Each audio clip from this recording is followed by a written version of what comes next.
York Mets baseball on SNY is brought to you by Toyota. Dear summer, go farther with Toyota. Toyota, let's go places. On the New York Lottery, you could win a grand prize of $40,000 with the Swing for the Fences promotion. Enter with the New York Lottery app today. By Spectrum, it's internet, mobile, and streaming TV, all from one place. And by Infinity, experience their luxury SUVs at your local Infinity retailer today. The MLB Journey to 30 sweepstakes presented by T-Mobile is the ultimate MLB fan bucket list. Visit MLB.com/journey to 30 sweeps for your chance to win trips to all 30 ballparks. Liberty Mutual Insurance field coverage. Among qualified starters, Jesus Luzardo is fourth in the National League in strikeouts per nine, right ahead of Nolan McLean.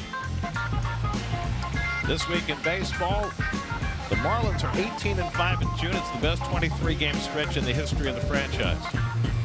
White Sox scored 22 runs the other night. They won with 2 runs last night. They've won 24 of their last 29 at home.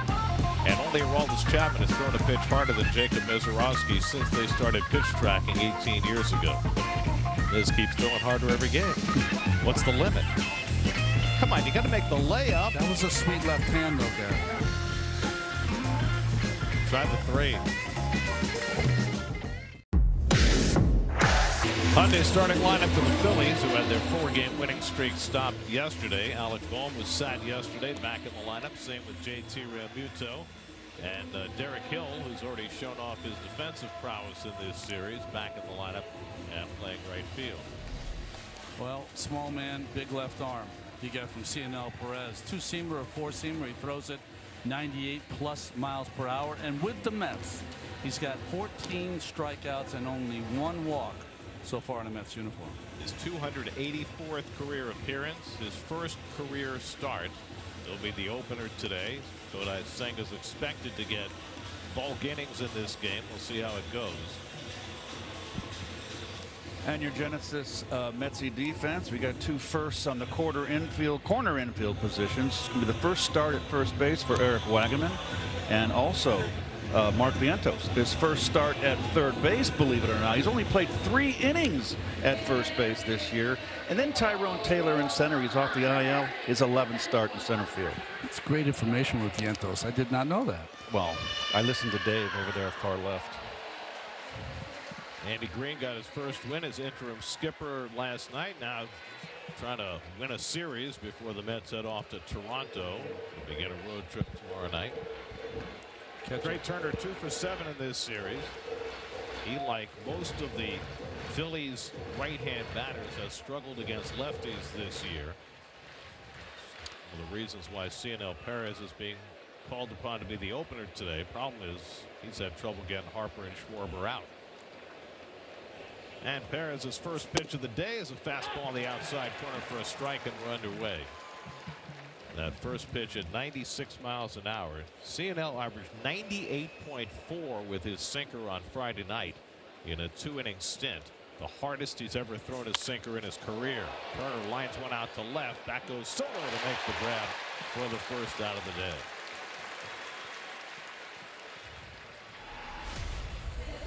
Well, they're playing Turner to pull. He does like to pull.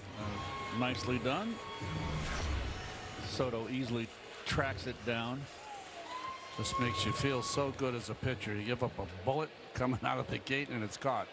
108 off the bat from Turner. Now it's Schwarber, who's 1 for 6 in this series. After he went off in Philadelphia, the Mets have held him in check. Just 1 single in the first 2 games. And he swings and misses at a high fastball, 0-1. Schwarber leads the National League in home runs with 29, leads in slugging percentage. Second in OPS behind Juan Soto.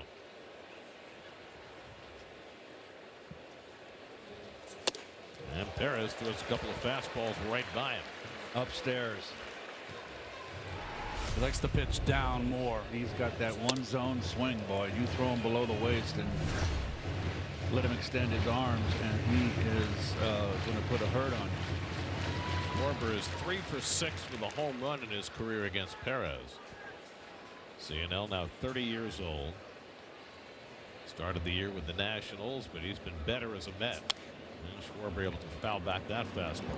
And we saw last night too, the infield positioning on Schwarber really dead pull, left and right side of the infield, but not so much in the outfield. Interesting. While the Philly right-hand hitters have struggled against lefties, their lefties have done great, particularly Schwarber. 10 home runs against lefties this year. And he half swings it and down on strikes. As Perez goes to the slurve, and there are 2 out and nobody on. All set up with the fastballs. And he dropped a little wrinkle on him. So now a real test for CNL because Bryce Harper is 5 for 5 with a home run against CNL Perez in his career. It's the only pitcher in baseball against whom Harper is 5 for 5 or better. He's 5 for 8 in this series, including his 43rd career home run against the Mets. That's 7th all time. And he swings and misses at a breaking ball, 0-1. Didn't start him off with a fastball. Harper starts the day 6th in the league in home runs, 8th in on base percentage, 6th in slugging, 4th in OPS.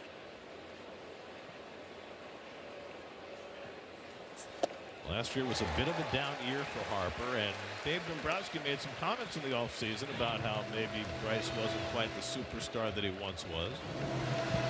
But he has certainly proven his president of baseball operations wrong this season. 0-2 coming to Bryce, and he got him.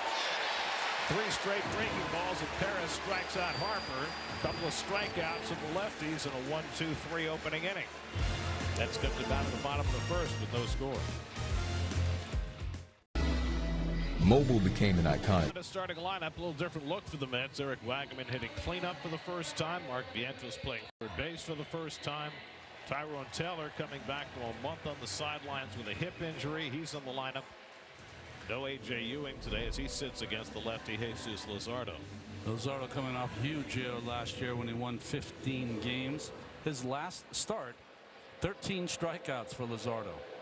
Preston Bench leads off. Bench had a couple of hits against lefties yesterday. He's now hitting .313 against left-handed pitching this year. Certainly is. And Luzardo's had success against the Mets, even as a Marlin. Go ahead, Gary. Go ahead. No, 6-2 lifetime in 11 starts with a 3.27. Luzardo's season this year got off to a rough start, but his last 8 outings now, he's at 2.40, so he's really kicked it in gear. Bench swings and misses at a sweeper. That's a relatively new pitch for Luzardo. He didn't have a sweeper before he came to the Phillies, and now it might be his best pitch. Caleb Cotham and his pitching gurus got him not only to throw that sweeper, but to lower his arm angle as well. Ronnie, you just did something that I've never seen you do before. That was such a Keith move. I don't know how that happened. I had the microphone on top of my head at the top, and I didn't have it. I'm not good on day games after night games, I guess. Need a little more caffeine. Yes.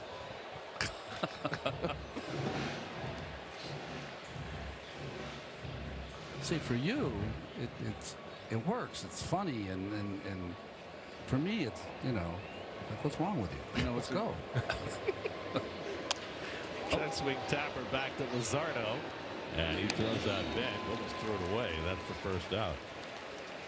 The Philly defense presented by your Tri-State Chevy dealers. Martian left, Crawford in center, Derek Hill in right, who made the fantastic catch in that first game of Rob Soto of the home run. Infield is pretty solid. Real Muto back behind the plate, of course, it brings the 2 gold gloves. Tobias Myers looks like he will be second in line for the Mets today. There's Soto. Flies one foul off the left side, 0-1.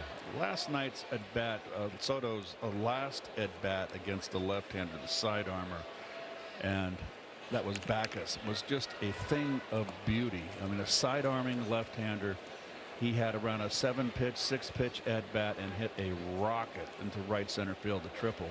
That was such a great at bat. Luzardo with a 98-mile-an-hour fastball, and it's 0-2. Soto's got good numbers against Luzardo, 7 for 20 against him. Like Soto. Luzardo started out his career in the Nats organization. Off the end of the bat to third. Bohm going to his left, throws out Soto, 2 away. Luzardo was drafted by the Nats out of Parkland, Florida.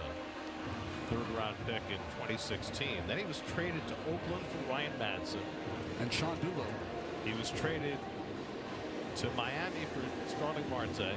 Wow. And then he finally came to the Phillies 2 winters ago for a couple of minor leaguers. It was basically a salary dump for the Marlins. I mean, he's one of the best left-handers in the game that you don't hear about, right? Well, the Phillies value him. Was Bo Bichette. Phillies signed him to a 5-year, $135 million contract extension that kicks in next year. Well, he's part of that starting rotation that really is so formidable for this Philly ball club. Well, I mean, he's the 3rd guy behind Wheeler and Sanchez. I mean, Nola has become a shell of himself, yes, and they don't really have a 5th starter. So they need these big 3 if they're going to go forward in the playoffs postseason. They really have to lean on these 3 starters. Well, I mean, if they get to the postseason, they certainly have the horses. But getting there is going to be a problem because they're just not that deep in pitching. They're not that deep, but Atlanta's going through their own private Idaho, so they're going to be in that race. Atlanta's lost 11 of their last 15, and their starters ERA in those 15 games is 6.72. Quick pitch by Luzardo, and it's in for a strike to Bichette. Haven't seen that very often. There's Big Don Mattingly. What a great career. What a tremendous ball player he was. And Bichette goes down swinging on that sweeper, and Luzardo has a dominating 1-2-3 opening inning. No score.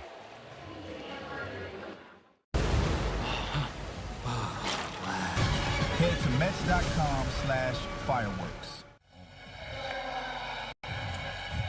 The Lions looking great on a Sunday afternoon. Public Library. I have never been in there. I lived in the city for over 20 years. How is that possible? 42nd and 5th. The big reading room? I know. Oh, it's an awesome place. And I talked about how when I read, I need quiet. I should go there. That's the best place in New York to read. Tobias Myers will pitch the 2nd inning for New York. It's been a rough go for Myers. Alec Bohm leads off and takes a slider on the corner, 0-1. Bohm didn't play yesterday after going 0 for 4 Friday night. He's hitless in his last 14 at bats.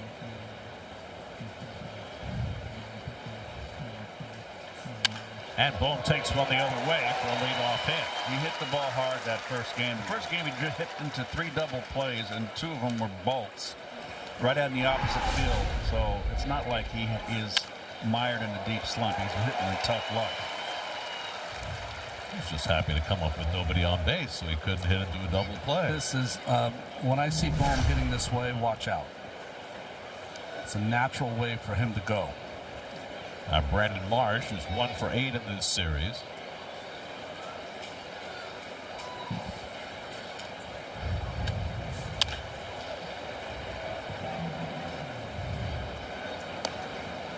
Phillies took 2 out of 3 in Philadelphia last weekend. Teams have split the first 2 games of this series. They'll meet again right after the All-Star break in Philadelphia. It's only 3 weeks from now. There's the split, which has been eluding Myers, and that time it eluded the bat of Marsh. Nice crowd today again. People love baseball.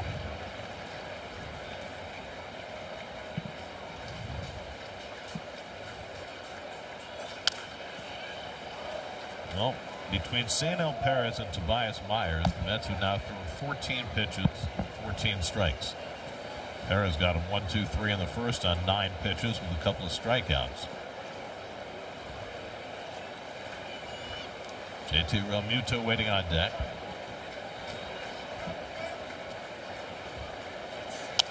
Wow. Keep him coming. It reminds me of Roy Halladay when he was in the Phillies uniform. I think he threw close to 30 or maybe more straight strikes to start the start. I think Bartolo Colon did that when he was in Oakland as well. Marsh starts today 4th in the National League in batting, hitting at .318. And he loops that one foul down the left side. Nobody will get to it.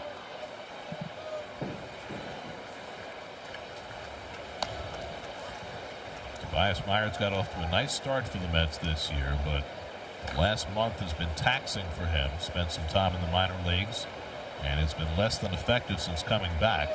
Last pitch Tuesday against the Cubs gave up 2 runs in 2 innings. And the high splitter catches the top of the zone for strike 3. It did. Not what he intended, I'm sure, but it worked. And you could just look at Marsh, very upset with himself. Look, he brought his hands with him. And once you bring your hands with you with the stride instead of back, you're dead. Well, not literally. Toast. There's Realmuto, and he takes a splitter for a strike. Realmuto 1 for 4 in this series. It's been a rough year for JT. Re-signed with the Phillies for 3 more years. That's 18 pitches, 18 strikes between Perez and Myers. Realmuto really struggling this year. 204 at batting average he brings into this game. Ronnie, it really looks good the way Myers' splitter is coming out of his hand. It is. You know, when he's at his best, you know, we see that splitter up in the zone. You say, boy, that's a bad pitch. But when he's at his best, he's tunneling the high fastball, and the splitter comes out of that same spot.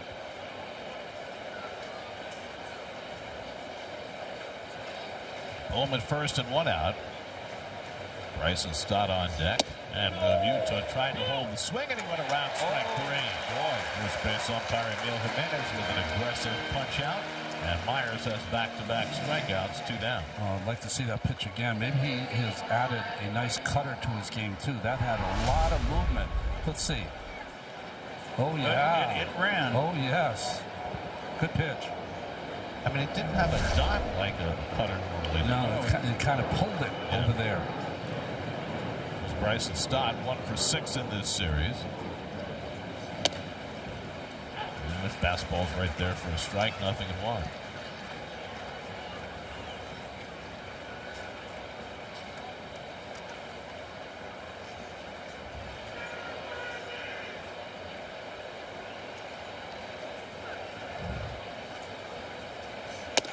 That's going with the blue road uniforms at home. They've done that a few times the last couple of homestands. I wouldn't say I love it at home, but I do love the uniform. I love the color. I don't know what the color is, but I like it. It's a deep royal blue. Okay. 1-1 to Stott, and the splitter misses down. 2 balls and a strike. You know what we're going to see Wednesday, which is something that I think a lot of people look forward to every year? The Toronto Blue Jays only wear their red uniforms on Canada Day. Oh, it's going to be great. That's a special day in Toronto, and we're going to have the privilege of being there for that day game on Wednesday.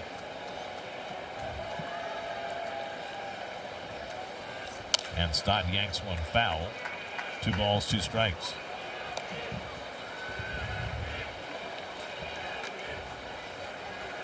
Blue Jays have lost 5 straight. Their starting pitching has been awful during that stretch. 7.40 for the starters in those 5 games. This is an important game for the Mets to win. Take this series at home against Philly, then take it on up to Canada. Try to get something started. Yeah, I mean, that's what you need when you make a managerial change. You're just hoping that things will turn around quickly, and the best way to do that is start to win series. That's what the Phillies have done. Phillies are now 37-18 since Don Mattingly took over. They were 9-19 at the time of the switch. And Stott loops one over the head of Beatty and into right field, a base hit. And Dunn got the splitter that time. And so the Phillies have 2 men on. Left it up a little bit, Gary, and a little bit on the outer half of the plate. You got the corner, but you see Stott is on top of the plate, so that bat can cover that outside corner, and you can see it was about belt high. He wanted that splitter down the knees. So 2 out and 2 on. Now Derek Hill, who has been a revelation since coming to the Phillies. He was with the White Sox earlier this year. He's played 12 games with the Phillies. He's hitting .357 with 2 home runs and made that fantastic catch the other night to rob Soto of a home run. And Hill takes a fastball for a strike. Those are his overall numbers. But a rejuvenated player since coming to Philadelphia. Yeah, 10 for 28 to be exact, Gare, with a double and the 2 home runs. Phillies had Adolis Garcia playing right field every day. He was struggling, and then he suffered a torn lat, and he's out for the year. So Hill is here. Gabriel Rincones is sharing right field with him. And so far, those two have been better than Garcia was. Even though Garcia came with a much bigger reputation, part of that championship Texas team in 2023. It's amazing how many players from that team have fallen off the shelf. Yeah. Jonah Heim, the catcher. 0-2 coming. And Hill fouls it back.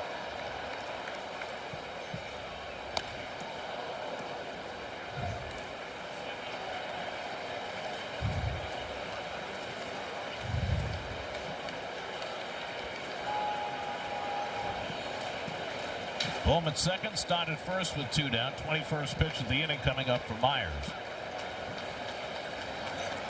And Hill's able to foul away that splitter.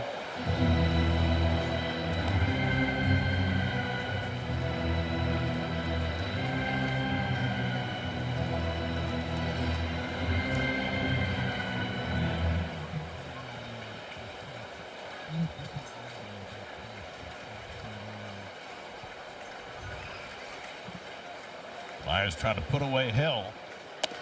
And he missed a little high with that splitter. 1-2. Another angle of that terrific catch off the bat of Soto, robbing Juan of a home run. You just don't see guys get their elbow above the fence to make a catch very often. He timed that beautifully and scaled that ball. And that's why it reminded me so much of the Andy Chavez catch, because Andy had that elbow up above the fence. Look at this. Look at that.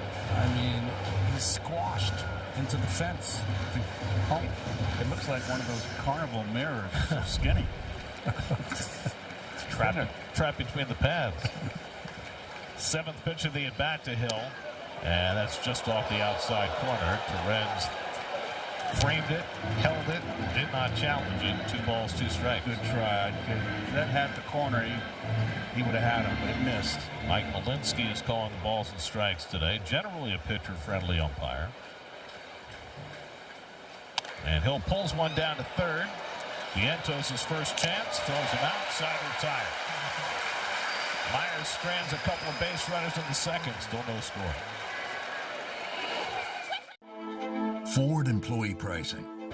Home second inning, Eric Wagaman will lead off against Jesus Luzardo. Wagaman had a cleanup today for the first time for the Mets. And he takes pitch low for ball 1. Wagaman becomes the 13th different Met to bat cleanup this year.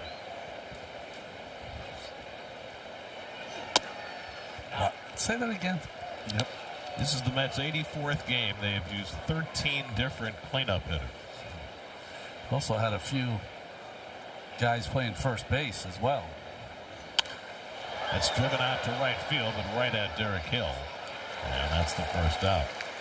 So, Gary, yeah, I am not the only one that doesn't pay attention to you 100% of the time, Ron. You just didn't hear me. No, that was used for effect. He was asking me to reiterate. He wasn't. No, I call BS. No, that was for effect. Sometimes he gives us a stat that is just so mind-blowing that I play the fool and just give it to us again. I think the upshot of that is that in the last half dozen years, the Mets have had a pretty firm fixture in the cleanup spot. And now it's moving around a lot. I understood what you said. Yeah. But you understood the import of what I said. The undertone 1-1 to Alvarez, who's DHing today. You almost got yourself in trouble. I call water. Luzardo's retired the first 4. Alvarez hitless in his last 12 at bats. And he takes a fastball on the outer edge, and it's 2-2. I noticed Alvarez lately, and particularly last night, his fanny's flying out. He's pulling away from the pitch instead of driving towards the pitcher.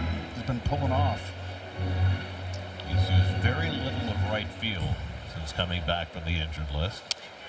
And also, I don't know, there's no excuses in professional sports, but there's been a frustration and anger the last couple of days for Alvarez. And you can just imagine these young men from Venezuela, what must be going through their minds to trying to clean up that awful mess in Venezuela. The news just keeps getting worse and worse.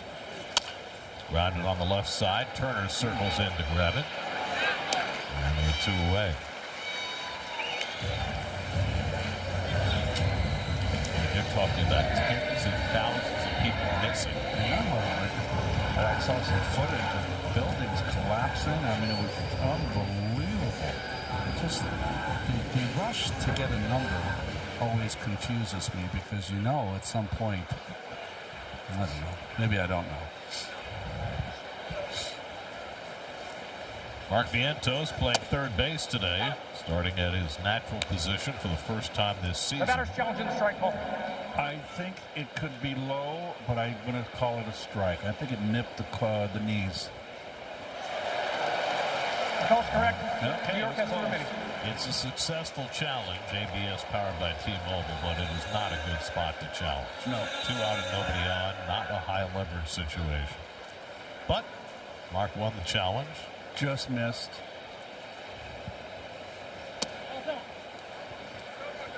Just thinking that these two guys of similar age had to at some point compete against each other in South Florida. Riding on the right side. There's Stott to grab it. And so Luzardo's gone perfectly through the first 2 innings. No score after 2 at Citi Field. This week at Stop and Shop. Start early and become a champion for our youngest learners. Then together, we actually can change the future.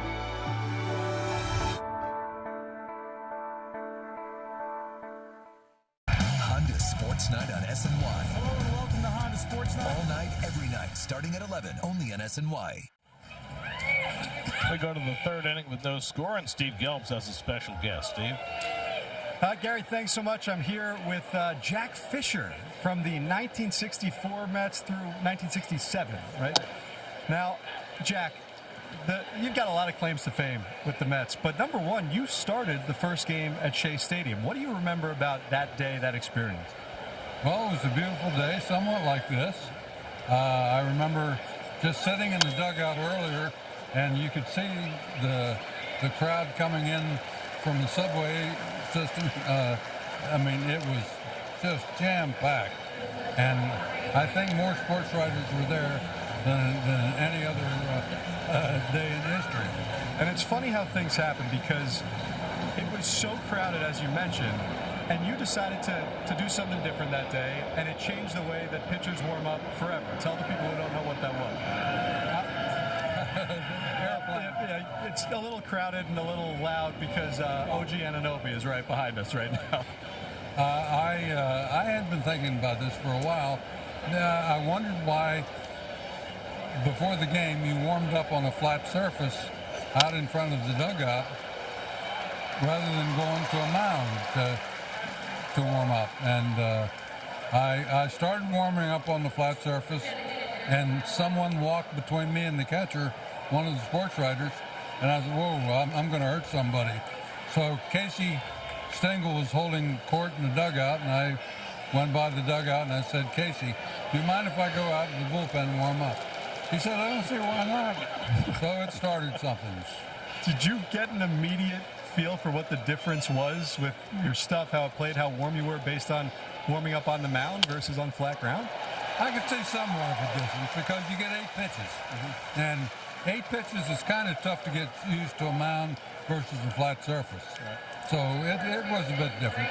All right, you know that the game, we talk about it all the time, has changed so much. As you watch pitching now, how hard these guys throw, what stands out the most? What has kind of shocked you the most about where the game is now versus when you played? What we were taught to do was location, location, location. And I don't think that's really fed into the pitchers' minds here. It's full stuff, full stuff, full stuff. They burn it out on every pitch. And I'd say if I pitched, say, 110, 120 pitches in a ball game, I probably really reared back maybe 8 or 10 times for the whole game. But I was just trying location and change the speeds. That's the difference, I think, is a big deal. Yeah, I think you nailed that one. Jack Fisher, always so great to see you. Enjoy the beautiful day here out at the ballpark. I will. Great to be here. All right, guys, back to you. Bryce Harper at the plate with 2 in scoring position, and this will get a run in as Taylor tracks the fly ball. Tagging at third is Turner. They'll come in to score. Schwarber heads for third. He makes it there safely. Bryce Harper with a sacrifice fly to put the Phillies up 1-0. No, he put the Phillies ahead last night with the 2-run home run. They got the Phillies on the board early. Well, it's great to see Jack Fisher. He was a mainstay of the Mets rotation for 4 years. He took a lot of losses because that team was really bad. But he was a very good pitcher who got the ball every 4 days. 4 days. And turned in his innings. I mean, he threw over 220 innings all 4 years that he was with the Mets. It's Alex Bohm, and he pulls one to third. That's over the bag and down the line, and that'll bring in Schwarber with the second run of the inning. Bohm heads to second. He's in with an RBI double, and it's 2-0 Philadelphia. So Alex Bohm is 2 for 2. One to right, and now one down the left field line. And something I noticed, but it happened too quickly. I shouldn't have waited till I was hoping to get a second pitch. We have a new manager in Andy Green. Infield was back with runners on third base the entire inning, conceding the run. Something the Mets have always played it in with Mendoza.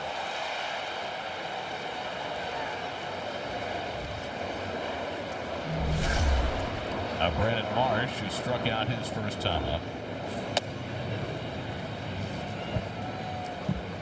So Turner and Schwarber with back-to-back singles. They pull off a double steal. It was interesting. Torrens was looking toward third when the ball slipped out of his hand. I think he was just trying to hold it back. But you would think that he would have looked to second to try and get Schwarber as the back runner rather than trying to get Turner. I was watching the play. Wagner was so far off first base that Schwarber had an incredible third of a lead to second base, so there was no play at second. But in most cases, that's the play.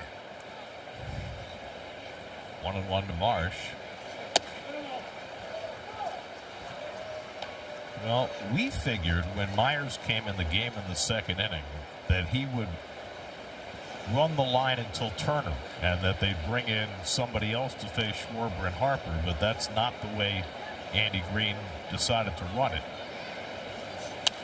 It's always tough when you run these bullpen games to figure out where the right lane is, how many innings you're going to get from each guy, how you're going to deploy the guys you have available. And then the problem is, I mean, someone's got to pitch some bulk innings unless you're going to do 9 pitchers to pitch 9 innings, and that's not going to happen. Well, I think the expectation is that Senga's going to pitch at some point today, but not yet. 2-2 to Marsh. And this is high with that splitter again. It's 3-2. I always remember Jack Fisher's name because he gave up the last home run and the last at-bat to Ted Williams, number 521.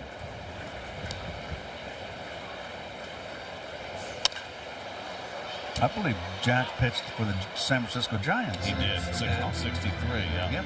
So that would have been, sorry, Jack, the summer of 63, I was 10 years old.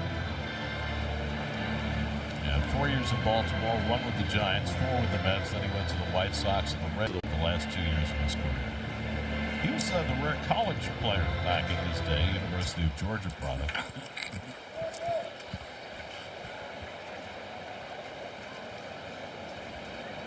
3-2 coming to Marsh. He fouls away another one. Quite a little battle here as at bat.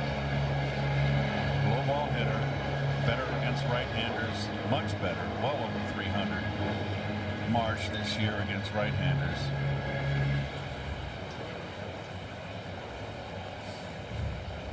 This will be the 8th pitch of the at-bat from Myers to Marsh. And he rifles one into right field for a base hit, and that'll bring in another run. Bone comes around to score the 3rd run of the inning. Brandon Marsh with his 42nd run batted in. It's 3-0 Phillies. Marsh really having himself a terrific year. Ball's down, Ronnie. Pulled those hands in and rifled the shot to right field.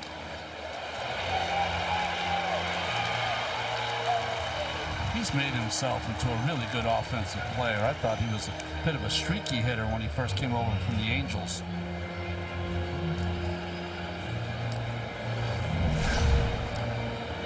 Well, Tobias Myers' struggles continue. 11 batters faced, 6 hits allowed, and nobody's up in the Mets bullpen. I mean, this game is still within reach. That could change real quickly. Nope. Remember that first game of the doubleheader against the Cubs? It was 6-3 early, and then next thing you know, it was 10-3. Here's Realmuto, who struck out his first time up.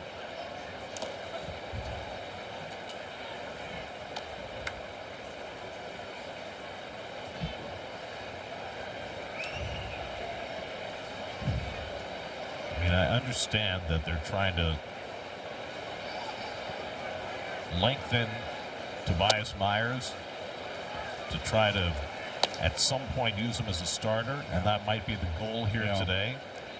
He threw 45 pitches on Tuesday. That's the most he's thrown in a big league game this year, up to 42 now. But you know, right now this team needs wins. Yes, there's it's hard to experiment at this point in the year when you're 13 under.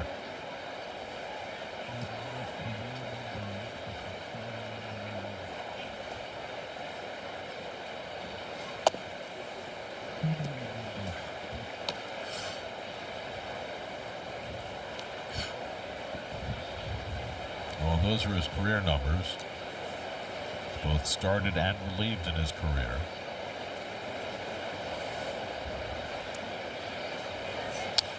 Mets saw him at his best when he pitched against them in the 3rd game of that wild card series 2 years ago.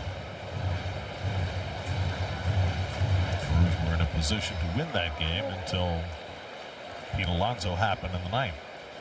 Well, the Phillies have made this inning happen with that double steal. Caught the Mets flat-footed, and they've taken advantage.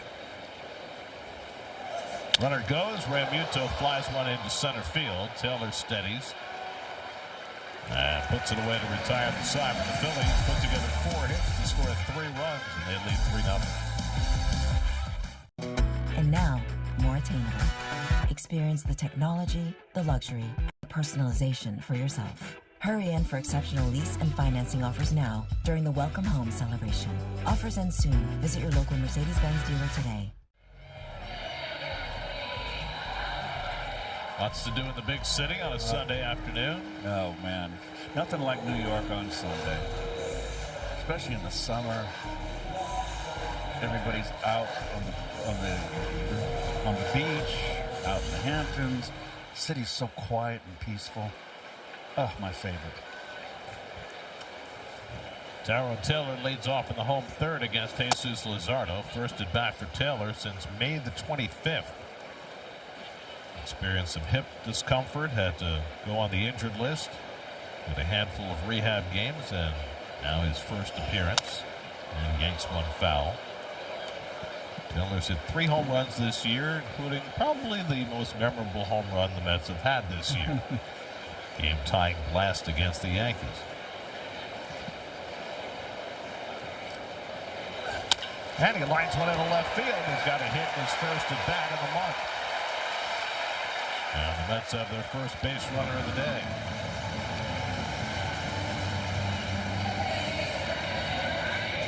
Tyrone likes that ball in middle in. He can turn on that fastball in. That's a good location. He stays level. That was a belt-high fastball. Seen him do that a lot. And he's another hustler. He's always busting. Now Brett Beatty. This was an interesting call for Andy Green today. He could have gone with Ronnie Mauricio at second base against the left-hander, but instead he decides to stay with Beatty, who has really been struggling right now. Particularly he's having a tough year against left-handers. Mauricio had a hit from the right side the other night as well. Francisco Lindor is sitting today because they're going slow with him. He played one side, one played two. He'll sit today and will be back in the lineup tomorrow. Beatty bounces one off Luzardo's glove. He recovers and gets the out at first. Would have had a chance for a double play had he gotten it cleanly. I wonder if he still had a shot at second base, Ron. I know it's a tough choice. Rapid decision to make. Well, once it hits his glove here, there was a little bit of a panic because he had plenty of time. He's got him. Boom. He's got him. I think they still have time for the double play as well.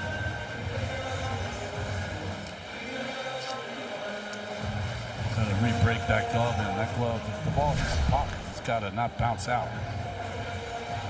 So Taylor at second with one out, and now Luis Torrens starting for the second time in this series.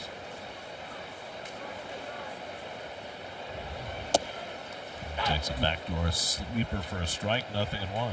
You know what you see from Luzardo now that you didn't see when he was in Miami? He used to always overthrow.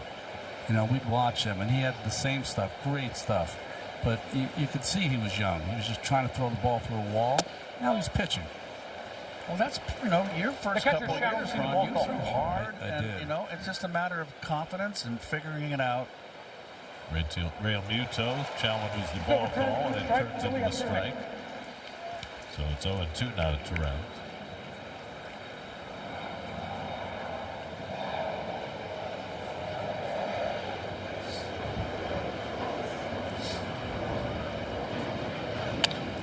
One of the results for Luzardo has been he's striking out more hitters than ever. Struck out 216 last year in a year where he got some Cy Young votes. He's already fanned 110 this year. He's averaging 10.7 per 9. Yeah, he had 13 in his last start, 10 with the sweeper. One area where he struggled this year has been with his changeup. And it's one of the reasons righties have hit him hard this year. He had that third pitch against the righties. Grounded to third. Bohm will check the runner. And gets Torrens at first, 2 out.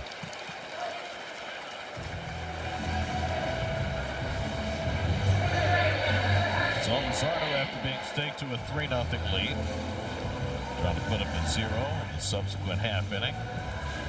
Carson Bench hit a comebacker his first time up. He fooled Carson the first at bat, hit that little weak ground ball back to the pitcher. He's facing everybody for the first time. Got to get familiar with the pitchers. That's all part of the process. I hate that word, but it is a proper word here for rookie players when you're coming up. You're facing everybody you face is new. Didn't bother facing Kyle Backus last night. No, it didn't.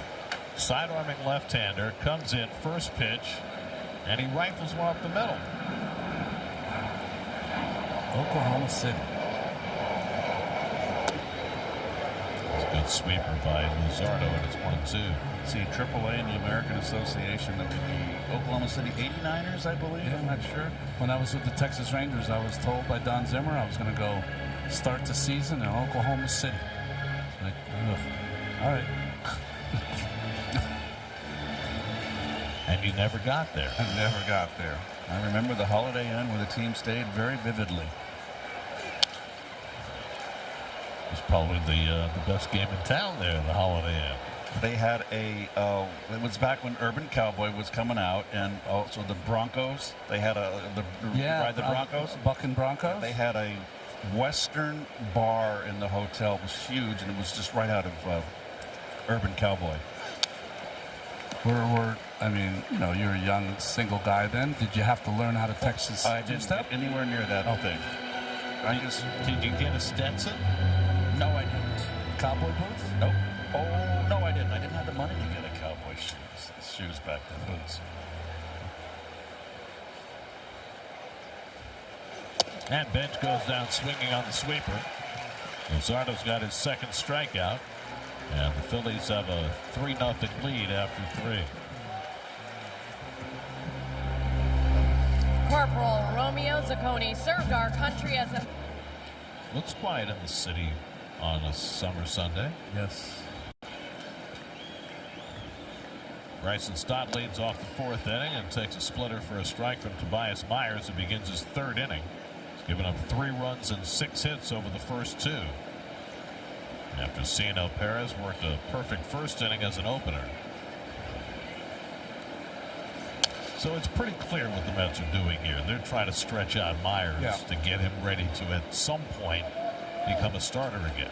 I think part of the issue as well is that you have to use a lot of the bullpen. So, you know, you can't go to Minter or Rayleigh in the 3rd inning to get the left-handers out. You know what I mean? So someone's got to be the bulk. He's the guy. Well, if he were at his best, you'd say that that's Senga's job, because he's been really good against particularly Schwarber in his career. I don't know if we're going to see Kodai or not today. But I thought that was part of the plan. Yeah. First ball game. It's a good day for the first games. My grandson Otis is in the yard. I don't know. I didn't get to see Otis. I saw Otis. You did? Oh, yeah. He's a smiley guy. He's full of, he was beaming in the booth here. He had the headset on. He was ready to take over.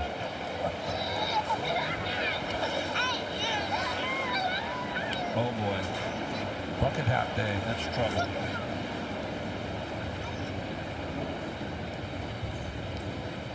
One and 2 to Stott with Hill and Crawford to follow.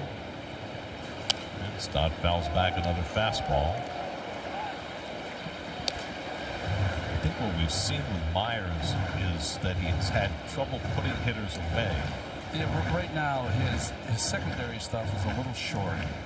Fastball's fine. He's locating it fine, but his secondary stuff, he doesn't have that real snap on his breaking ball. And his fastball is good, but it's not overpowering. He benefits from throwing from the high arm angle, much like the kid last night for the Phillies, Ron Hill. That's right. See, it gives you a more effective velocity, or it should. Oh, another one. Nice day for the babies. And Stott goes down swinging on the splitter. And there's the 3rd strikeout for Myers, the first out of the 4th.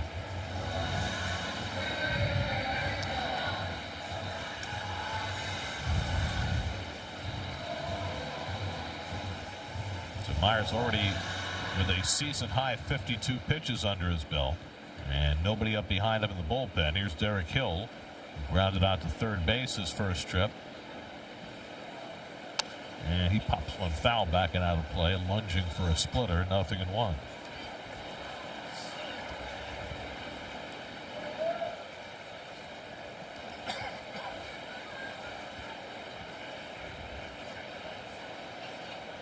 These 2 young ladies got their Sunday best dress on. It looks like the sisters.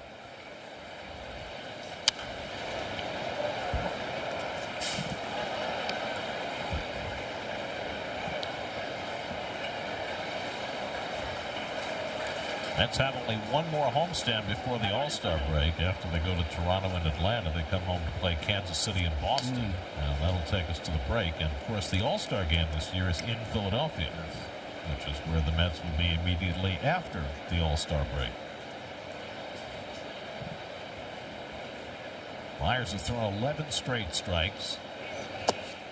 And now a ball. Mets began the game with 21 straight strikes, which was tied for the 2nd longest streak to start a game since they started counting such things in 2000.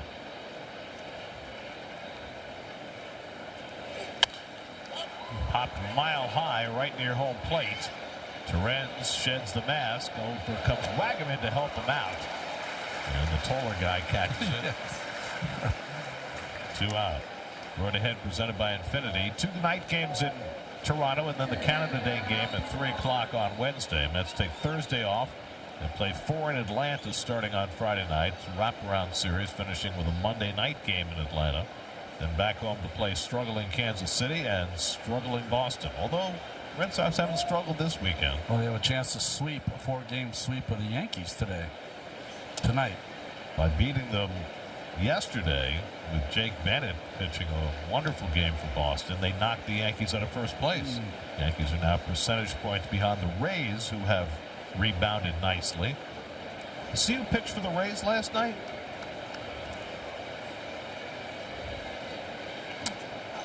Michael Grove had not pitched in a game since he pitched for the Dodgers in the postseason in 2024. He had labrum surgery, and he threw 3 scoreless innings for the Rays last night. That is a big pickup if he's healthy. Crawford flies one out to center. Taylor eases back. Side retired. Nice bounce back in for Myers. Gets him 1-2-3 in the 4th. The itch and rash of moderate. More trophies. The Bombers. The brave Floral Bombers. Just down the street from Bunny's in South Orange. The Knights of Brooklyn. Number 1. 1-1-1. Some Little Leaguers and future Little Leaguers. Look at that bucket of popcorn. Juan Soto leads off the home 4th against Jesus Luzardo. Soto grounded out his first time up. That's had his 1 base runner through the first 3 innings. Lead-off single by Tyrone Taylor in the 3rd. 1-1 to Soto, Bichette, and Eric Wagaman to follow for the Mets against Luzardo, who required just 43 pitches to get through the first 3 innings. Soto took over the National League OPS lead with his performance yesterday, getting on base 3 times. Your Coors Light cold hard facts. Fastball at the knees for a strike. 2-2. 2 borderline strikes. Soto doesn't challenge very often, but he'll speak with the umpire often.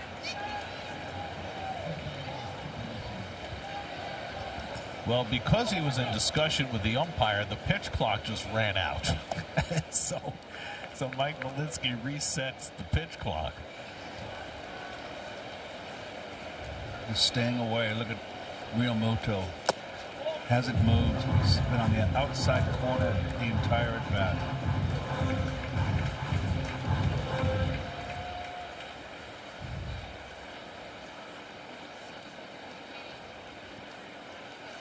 And Soto takes it low for ball 4 at the Mets. The lead-off base runner for the 2nd straight inning.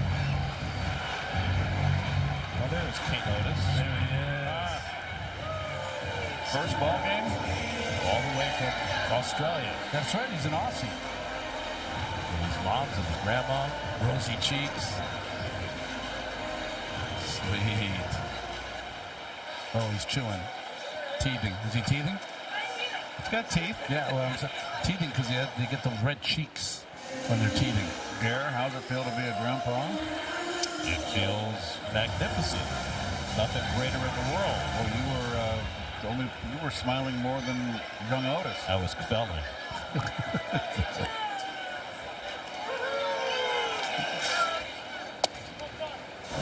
Sweet Otis. I mean, he's going to get a steady diet of Australian rules football, you know. That's right. You know they have 10 Aussie rules football teams just in Melbourne. Ground ball toward the hole. Bichette's got a base hit.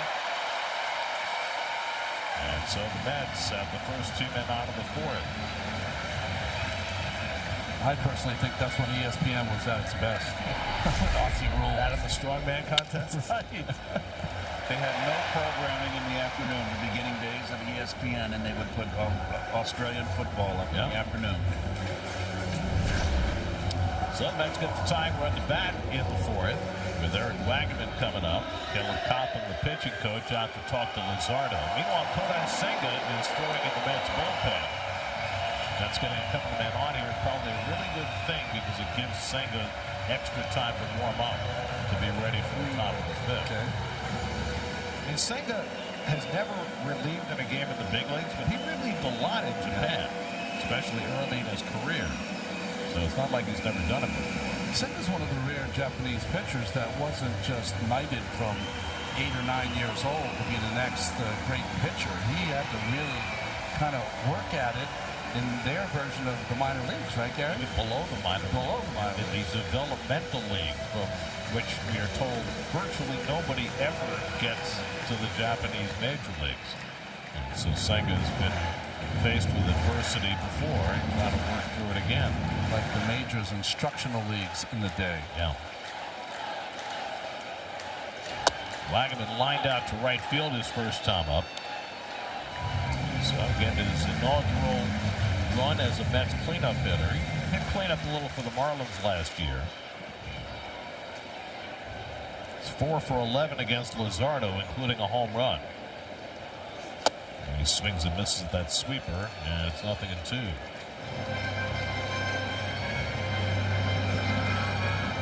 Luzardo's got some weird splits this year. He's been fantastic on the road and not so good at home. Yes. Which I guess makes sense considering what a bandbox they played at home. But that is really, he's having a rough time at Citizen Bank Park. ERA 6.60. I mean, that's the biggest home road differential of any pitcher in the majors. And it's 8 starts at home and 8 starts on the road. McLean at the bottom used to always love pitching here.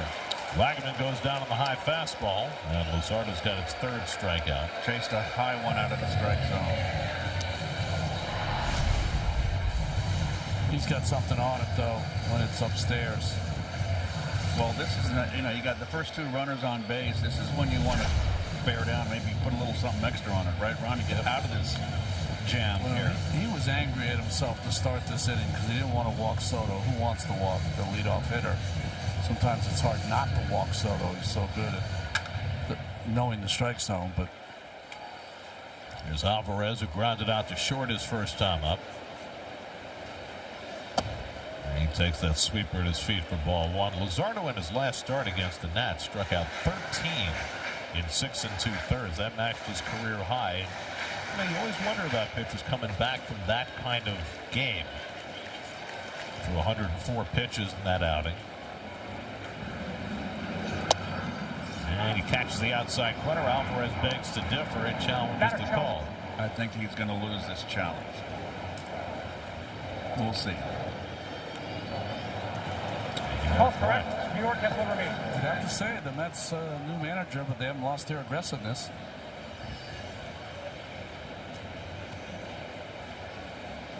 One way to put it. 1-1 to Alvarez. Mets down to 1 challenge for the rest of the game. And that one is judged to be outside, and it's 2-1. Luzardo, to get a ground ball, he'll use it with the sweeper. The sweeper down and in will sometimes produce a ground ball versus the right-handed hitter. Alvarez has grounded into 11 double plays this year. That's tied for most in the National League. And now he's ahead of the count 3-1.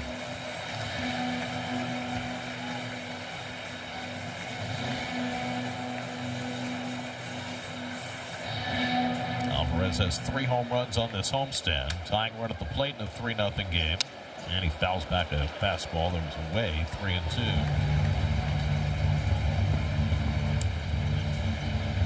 Now that he's gotten back on the count, Luzardo might try to do to Alvarez what he just did to Wagaman. Can't walk him here. Cannot walk him. Mark Vientos, the on-deck batter. Soto at second, Bichette at first, and Alvarez takes strike 3 called at the top of the zone. They're going to say that it hit the bat. It's a foul tip, and that's why it's strike 3. Good call, Ron. Went upstairs.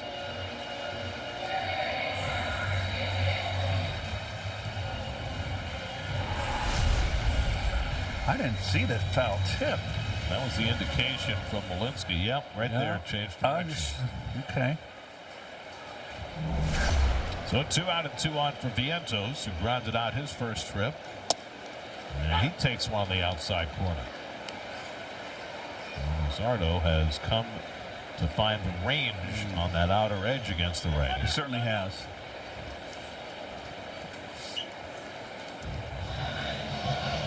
He knows how to pitch, Ronnie.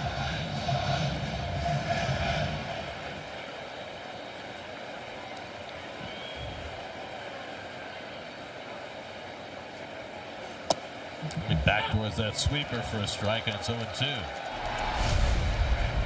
Did he foul it? I thought I didn't think so. So he just a call third strike then? Yes. No, he indicated foul tip. Yeah. But you would think Alvarez would argue about it. He's got to know if he fouled it or not, right? I mean, it's not anything you can review, and Alvarez, I'm sure, is looking at it the same way we just looked at it. It's a little peeved. Vientos goes down swinging, so Luzardo, after a walk and a single, strikes out 3 in a row.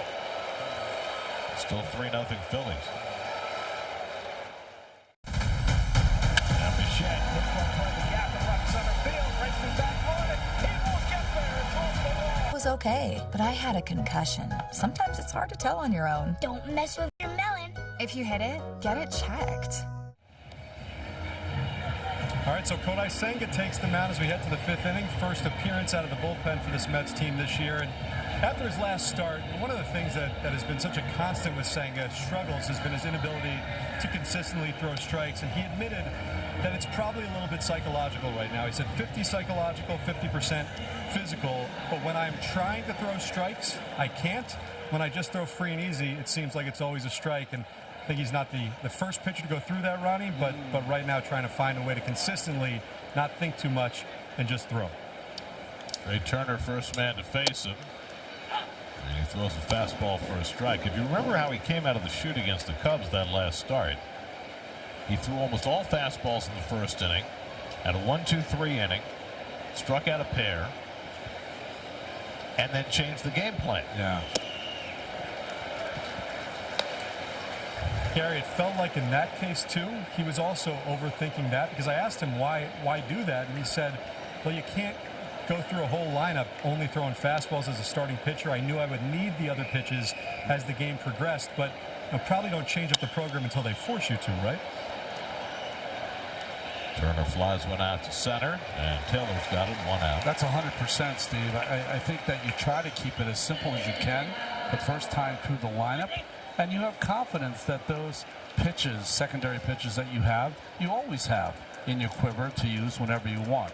As far as what you said before, you can never aim the ball. You have to throw it. If you're trying to be precise and just kind of pinpoint it there, it never works. You got to let it go at some point. What I find interesting is that curveball there. This could be an opportunity for him to become a 2-pitch pitcher. Fastball goes fork and become a weapon out of the bullpen. Schwarber had a base hit his last time up. But he's never had much luck against Senga. He's got 0 for 8 against Kodai.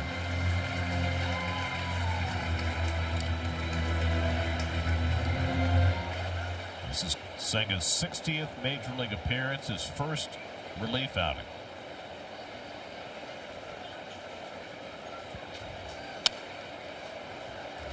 Ball fouled off, and it's 1-2. Bryce Harper on deck.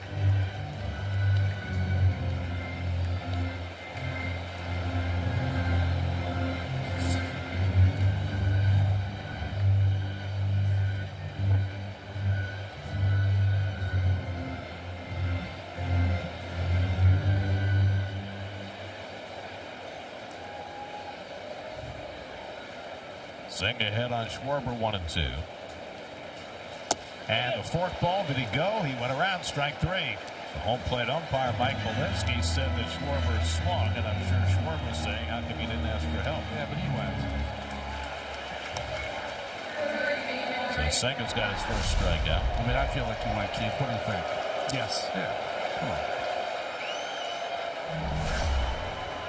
So Senga's retired the first 2. And now Bryce Harper, who hit a sacrifice fly to drive in the first Phillies run in their 3-run third inning.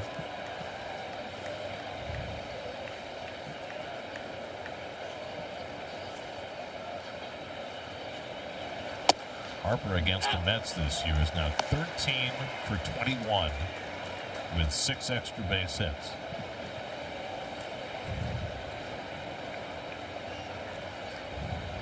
But Cianel Perez got him out after he'd been 5 for 5 against him.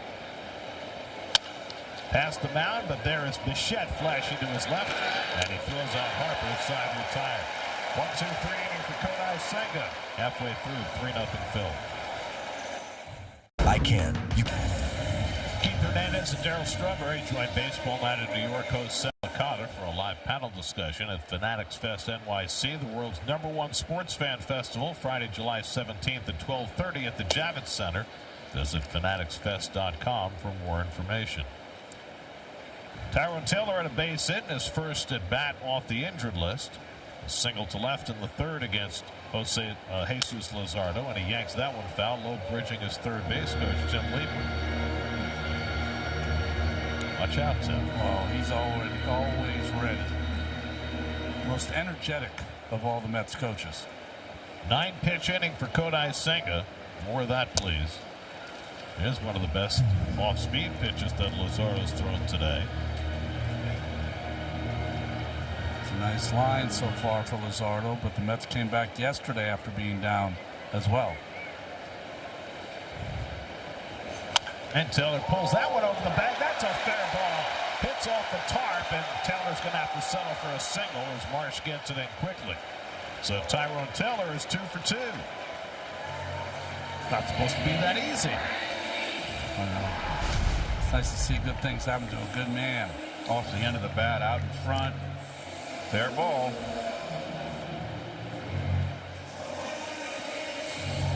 That was not an easy one to call because it hit in front of the bag and then ended up in foul territory, but Doug Edding stayed with it. So the Mets have the leadoff man on for the 3rd straight inning. And now Brett Beatty with a comebacker, his first time up. Mets have 3 hits. Taylor has 2 of them. And he's bored with nobody out. Luzardo had his hardest working inning in the 4th, had to throw 23 pitches to get around a couple of base runners. Beatty chases that sweeper, and it's 0-2.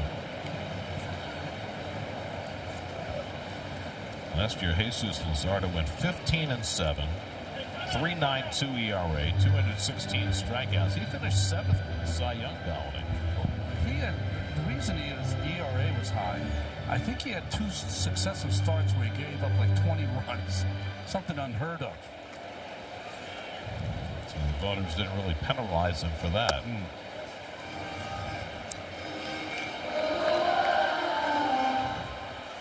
Well, this year started poorly for him, but last 8 starts he's posted a 2.40 ERA and 4 scoreless innings so far today.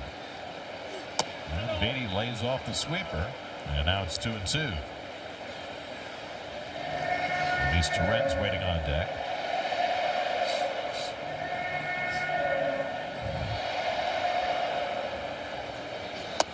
And that misses down, and now a full count. So Beatty was down 0-2. He works into 3-2. Sarda does not want to lose Beatty here. He's walked 1. He struck out 5.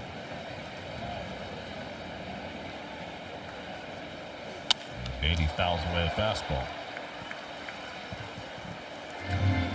Jesus Luzardo, the first ever major leaguer born in Peru. That's right. His parents were Venezuelan, but they were in Peru for work. And he was there for the first couple of years of his life and then moved to Florida, where he grew up in Parkland. Went to Marjorie Stoneman Douglas High School. And that's too high, ball 4. Terrific job by Beatty after getting behind 0-2, working out the walk. And the Mets, for the 2nd straight inning, have the first 2 men on. Let's see if the Mets and Andy Green put a bunt on here. Down 3-0. Well, scratch back. Got top of the order, flip the order. You make an interesting point because different managers do different things, right? So you get a feel for how Green plays it. Philadelphia Phillies, they're not going to bunt. Back at the corners. Torrens grounded out to third base his first time up. He's swinging. He takes a strike. So I was referring to Luzardo. In 2 successive starts, he went 5 2/3 innings and gave up 20 runs. Whew. Put a crimp in your ERA. I don't remember any other player from Peru. Do you guys? No. I don't think there's been another one, and he was certainly the first.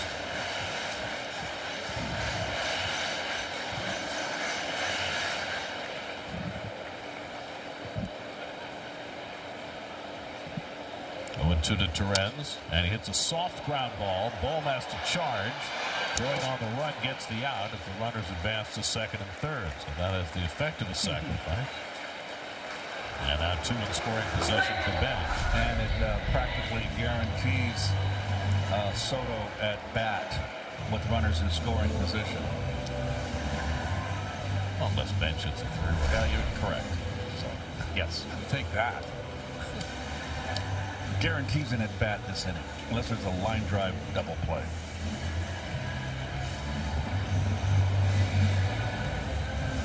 Bench is at a comebacker and struck out. Taylor at third, Beatty at second with 1 out. Infield back. And Bench lines one the other way for a base hit. Taylor is in with the first Met run. Beatty stops at third. So Bench in his third at bat against Luzardo comes through with an opposite field single to drive in a run, and it's 3-1. Man, he is just growing every day. Here come the Mets. Well, Luzardo this inning is going to kick himself for giving the pass to Beatty. And now you got Juan Soto to deal with. And Bench continues to hit lefties. Not trying to pull. That ball had a lot of plate. Not trying to pull. Went right with it. So now the tying runs are on base for Soto, who has grounded out and walked today. Beatty at third, Bench at first. Pitch timer issues. We have a pitch comm issue for Luzardo. Well, there's the pitch. It's down the middle. It's a ball you can pull or a ball you can just play up the middle.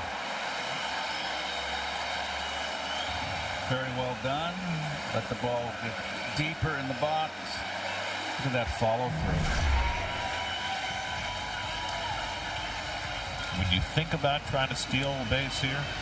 Not against the left-hander Luzardo. He keeps him close enough. And Real Muto, big arm. Want to keep that hole open for Soto too. And you know, no speed at third base, so you're never afraid of them running a double steal. I would think. Just concerned about the double play possibility. Yes. And Soto leans away from a first pitch sweeper, ball 1. I would also like that hole open between Harper and Stott. No fooling for Soto. I would love to have that hole open. Would you rather have 2 in scoring position? Yeah, so absolutely. But in a weird way, Soto might not get any pitches if you had guys on second and third. Big cut from Juan right there. Fastball up and away.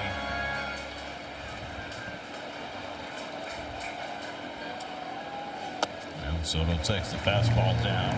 2 balls and a strike. Soto's got 1 home run on his ledger against Luzardo. He's got 4 home runs against lefties this year. Tying runs on base with 1 out. And Soto flicks one foul down the left side. Good fastball down and away. He shook off Real Muto, who must have called for a sweeper.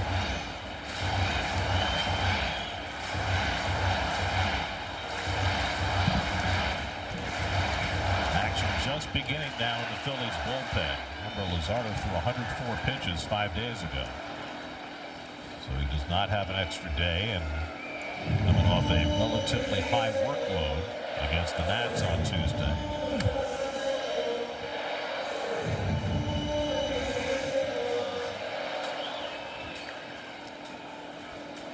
Two and two to Soto, and he pops one foul backing out of play. Good up and in fastball. You see the Realmuto shaking his head, nodding his head, up and down. Good pitch. It's good pitch because he got it in. It was effective. They almost got a pop up, and it sets up the sweeper. And Soto manages to stay in the at bat. And Juan takes it up and away. 99 from Luzardo. Hardest pitch he's thrown all day. And now it's 3-2. Chase Shugart is the right-hander up in the bullpen. 90-cent bench. 3-2, 1 out. Not going. And it's inside ball 4. The bases are loaded. So Soto walks for the second time. Second walk of the inning for Luzardo. And they're loaded up for Bichette. Well, pitcher coach got to go visit him just to give him a breather here. Long inning again. 2 in a row for Luzardo. 23 pitches in the fourth inning and 22 already in this inning. Does he look like he's running out of gas? To me, there's a lot of ways to see if you're running out of gas, Gary. One is that your stuff has come backwards. But also, what he's done the last couple of hitters, he's overthrowing. And when you overthrow, it's because you don't feel like you got a lot in the tank, so you start to amp it up a bit, and that'll take away from your command. Well, Bichette will be coming up with the bases full. Bichette had a single to left his last time up. He's now 3 for 4 with a home run against Luzardo in his career. So an opportunity for Bo with the tying run in scoring position and the go-ahead run at first. Beatty at third, Bench at second, Soto at first with 1 out. Infield is double play depth against Bichette, who's a .338 lifetime hitter with the bases loaded.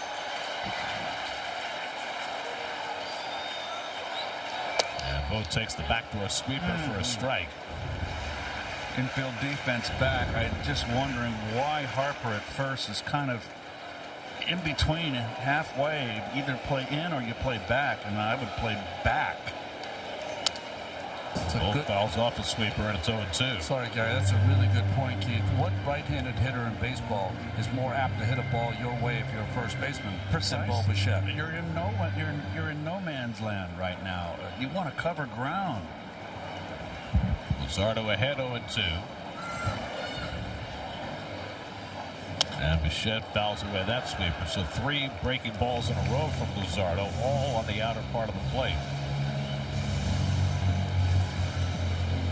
You have 90 pitches now. You have the lead 3-1. What you're trying to do as a defense is get it out. Even if a run comes in, got to get it out. Again, the 0-2. And Bichette goes down swinging on an up-and-in fastball for the second out. Good pitch. Up and in.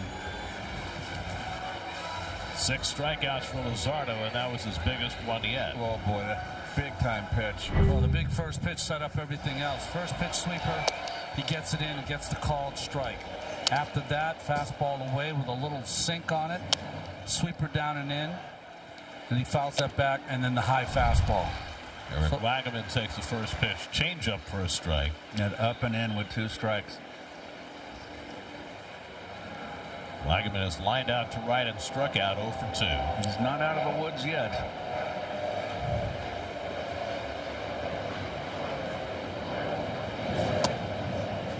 That sweeper misses down. Ball and a strike. Wagaman looks very comfortable in there. This will be the 29th pitch of the inning for Luzardo. And Wagaman swings and misses at a fastball, and it's 1-2. Had a little quick pitch in his game, and boy, he came close to not coming to a full stop. It's ahead on Wagaman, 1-2. And Eric lumps one into center field. Coming on quickly is Crawford. He gets there to make the catch. Side retired. Let's get just the 1 run on Bench's RBI single, and Luzardo leaves him loaded. Dear America. 6th inning, Kodai Senga's second inning of work. Alec Bohm leads off. Bohm was 2 for 2 today. Single to right in the second, drove in a run with a double in the third. All 3 runs scored against Tobias Myers, who in 3 innings allowed 3 runs, 6 hits. After C&L Perez worked a perfect first, Senga worked a 1-2-3 fifth in his first inning on just 9 pitches. Bohm foul tips the fastball, and it's 1-1. Brandon Marsh on deck, and then JT Realmuto.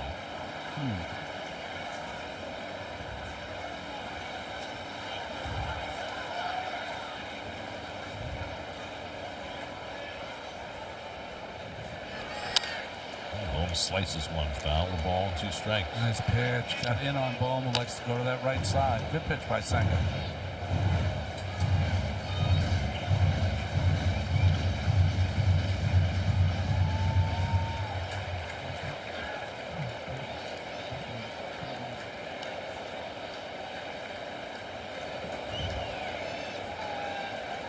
One-two coming.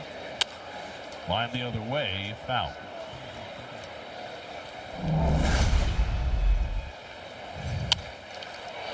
Yeah, down the line. Good hitting by Bohm. Vientos is way off that line. If Senga throws a ghost fork and he's got the can hear it, he's got to get closer to that line. That's where you got to know what's coming, and then you shift when the pitcher breaks from the belt. You move towards the line a little bit. And there was the fork ball. Senga hasn't thrown many so far. Been mostly throwing fastballs and a few breaking balls.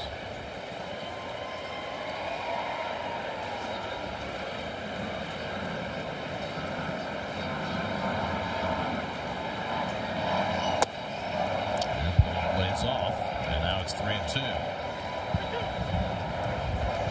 And pitchers haven't walked anybody today.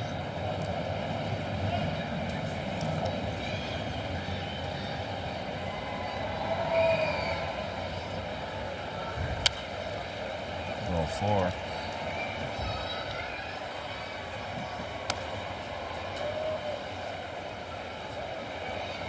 I'd like to see Senga just up his tempo just a bit.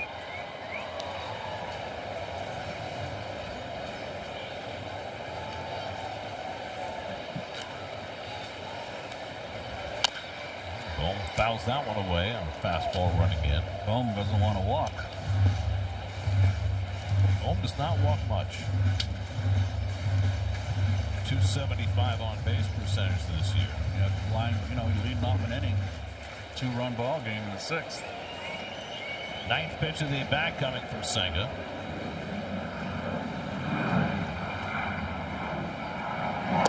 And Bohm takes it low for ball 4. This is a heck of an at-bat. First 15,000 fans at the July 11th game against the Boston Red Sox will get a replica Devin Williams jersey courtesy of Hyundai. For tickets, go to Mets.com/tickets. So the Phillies have the leadoff man on in the 6th. And now Brandon Marsh, who had a base hit to right to drive in a run his last time up. Vientos at the cut of the grass, just a little bit behind the cut of the grass. I don't think Marsh is going to be bunting. There, he's moving back now. Yeah, definitely.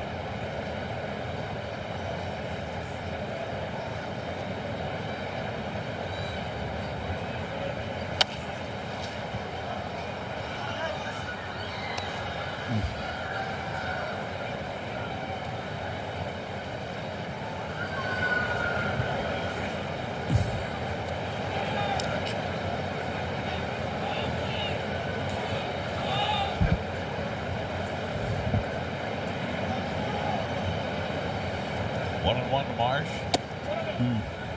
Cutter misses away. 2 balls and a strike. So this game is going very much the way Senga's last start did. Yeah. Filling the strike zone in his first inning and working around the strike zone in his second.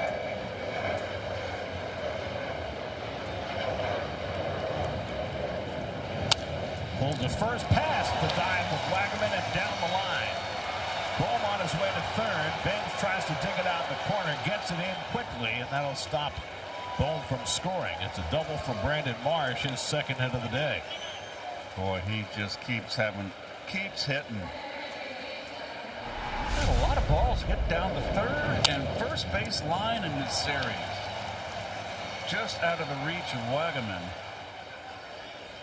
I mean, there's nothing you can do here if balls hit too hard.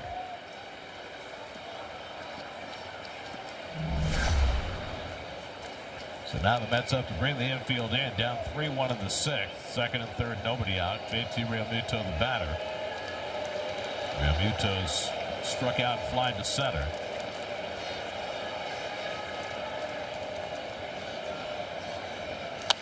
Pulls one foul.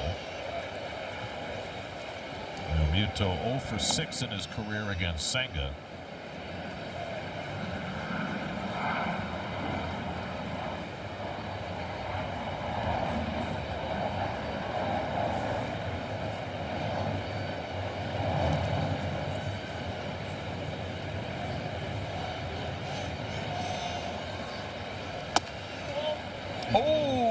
That's a good looking pitch.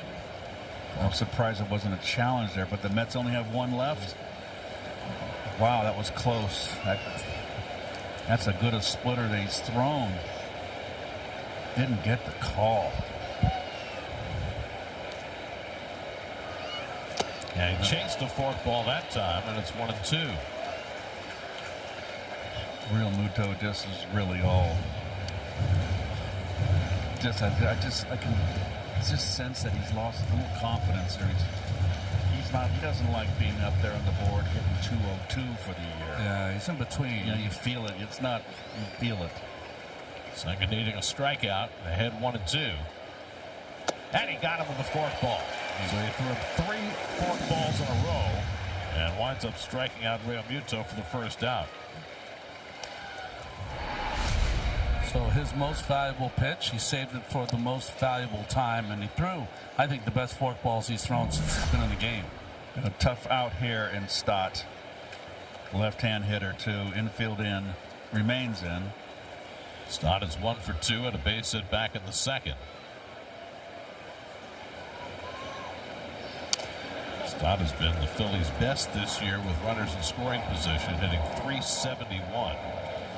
Well, Senga's going to the split finger here, Ronnie, with the ducks in the pond. When I watch Senga, I feel like he has a checklist before each and every pitch is delivered, and it makes him very deliberate. I'd love him just to, whatever pitch is called, execute. Just get that tempo going a little bit.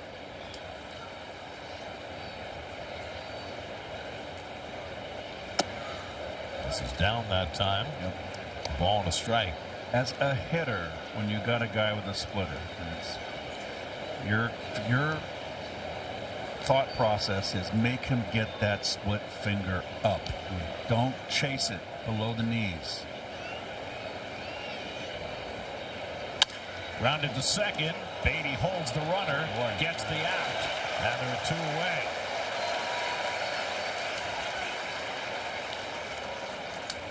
So Senga has a path through this inning. Phillies at second and third and nobody out. And now there are 2 down for Derek Hill. They don't cash in here. They may rue this inning. Yep, this could be the most significant out Senga gets all season.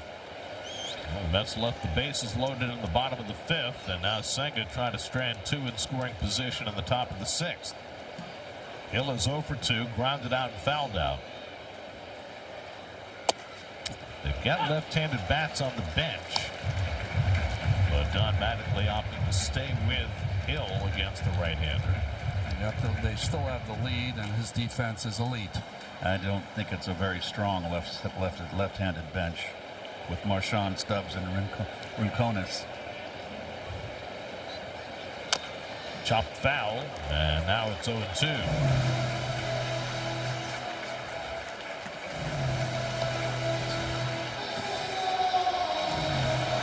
Bohm led off the inning with a 9-pitch walk. Marsh followed with a double.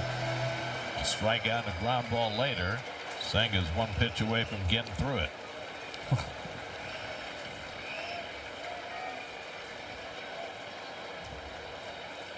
0-2 coming to Hill. Half swing, did he go? He did not. First base umpire Emil Jimenez giving a hall pass.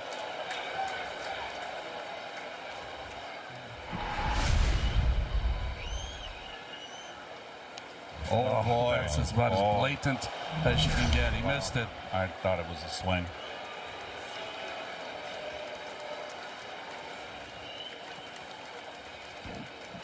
Now the 1-2. Struck him out. Got him with a forkball. And Kodai Senga pitches out of a big-time jam in the top of the 6th. Second and third and nobody out, and the Phillies do not score. Yes, no, Panera. Schedule a comprehensive eye exam to protect your sight. Macular Degeneration Research, a Bright Focus Foundation program, offers free resources and tips for healthy vision. Go to stopamd.org to learn more. This July, be at Citi Field as the Mets battle the Royals and the Red Sox. Grab a Mets beach towel, a camo hat for Military Appreciation Night, and a Devin Williams jersey.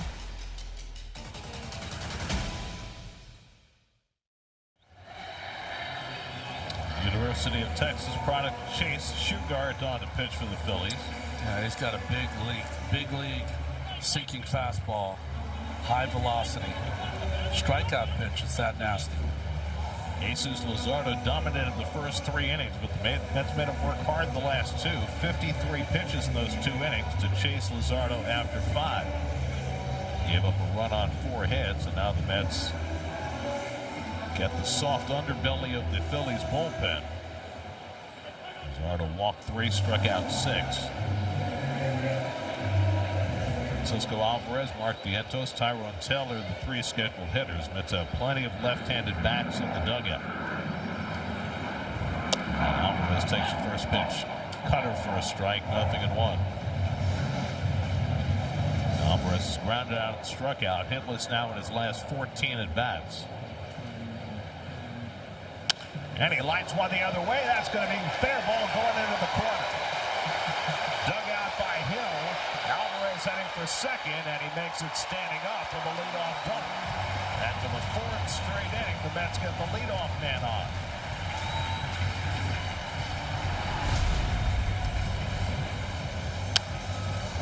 They've had some real fight offensively the last 3 innings the Mets have.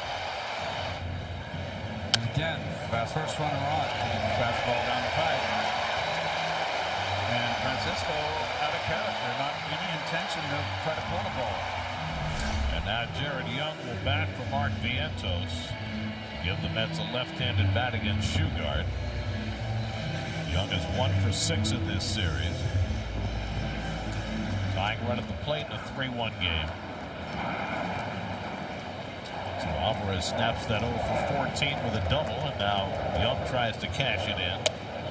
And Shugart misses up high with a cutter for ball 1. A.J. Ewing is out on deck to bat for Tyrone Taylor. So Andy Green deploying his left-handed bench in this inning against the right-hander Shugart. And the breaking ball misses low and inside, 2-0. Shugart drafted and began his big league career with the Red Sox 2 years ago. Went to Pittsburgh last year, was in 35 games. Now his 25th game for the Phillies. Kyle Backus, who we saw last night, is up in the Philly bullpen. And Young takes a cutter for a strike, 2-1.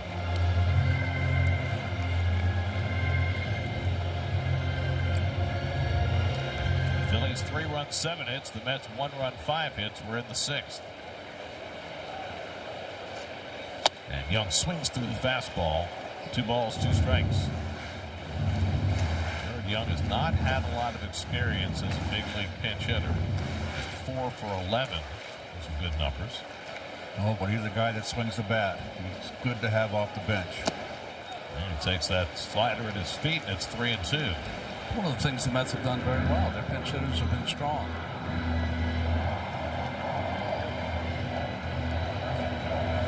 Ewing is on deck to pinch hit. 3-2 to Young with Alvarez at second. And Young lifts one foul. That'll go out of play.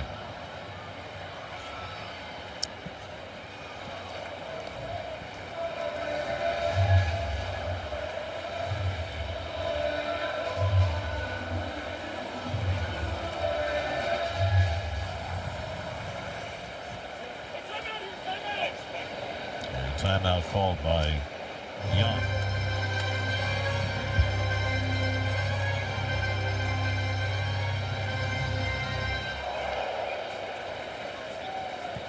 Three-two coming. Got him looking. Fastball right there, and Young is called out on strikes for the first out. Good movement on that fastball, Ronnie. Yeah, he had a lot of cutters in that at bat, fastballs away. Not one fastball in, and the one he sees, dot on the inside corner. So now Ewing, who did not get the start today against the left-hander. It's interesting talking to Andy Green about Ewing and facing lefties. And he was talking about being in San Diego and watching the Dodgers develop some young left-hand hitters.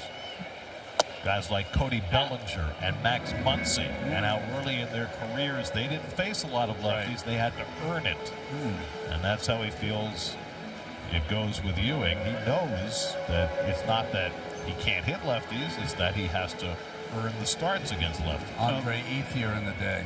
Well, Ewing is hitting on the interstate against lefties.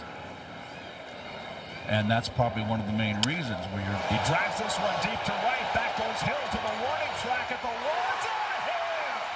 A.J. Ewing with a game-tying pinch hit two-run homer.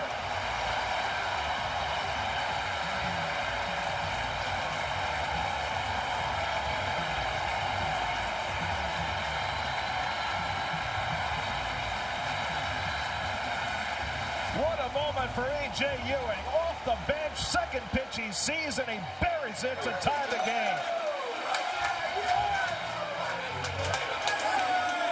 He saw Young up there, left-handed bat, saw a lot of breaking balls, cutters, sliders.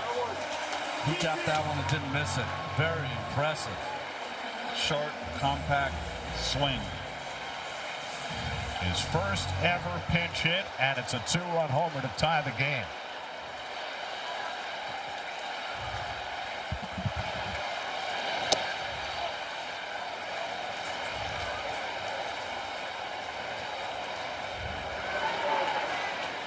Well deployed.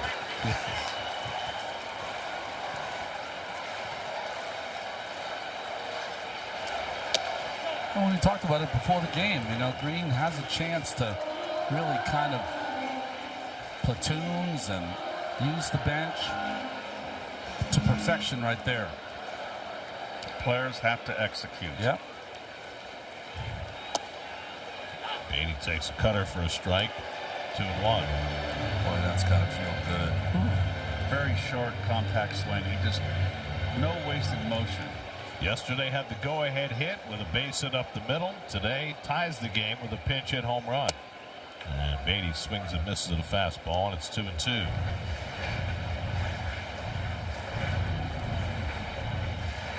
Well, the Mets did good that fifth inning to chase Luzardo and get him up to 96 pitches, and in today's game, he got into the Phillies bullpen. Inside the Beatty full count. Brett drew a walk his last time up to help the Mets along in that fifth inning. He was down 0-2 to Luzardo and worked out the walk. These have not been easy times for Brett, just 2 for his last 30. And Realmuto needs to go out for a conversation. Meanwhile, Senga checking the iPad and working on his grips at the same time. Slider. Too much of the plate, down. Line drive. I was a little afraid of Hill doing it again. Yeah. Not quite enough room this time.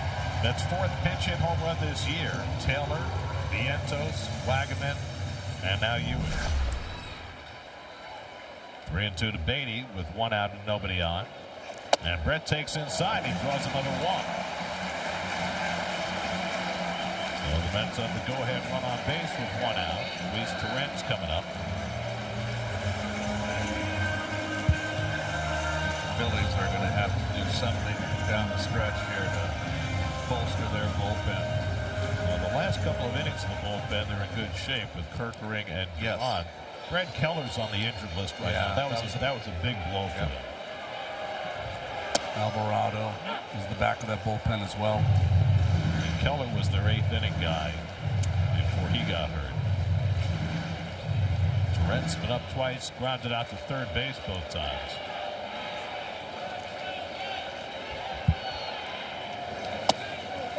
Takes that cutter outside of ball and a strike.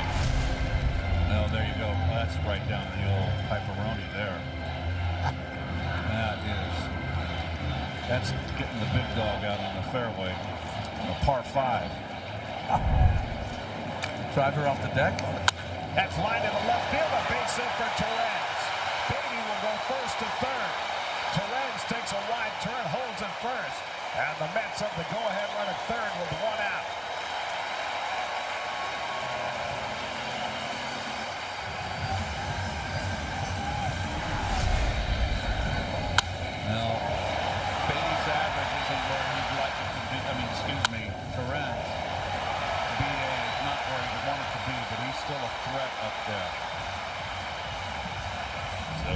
Jumping on Chase Shugart for a couple of runs here in the 6th. They've got 2 aboard.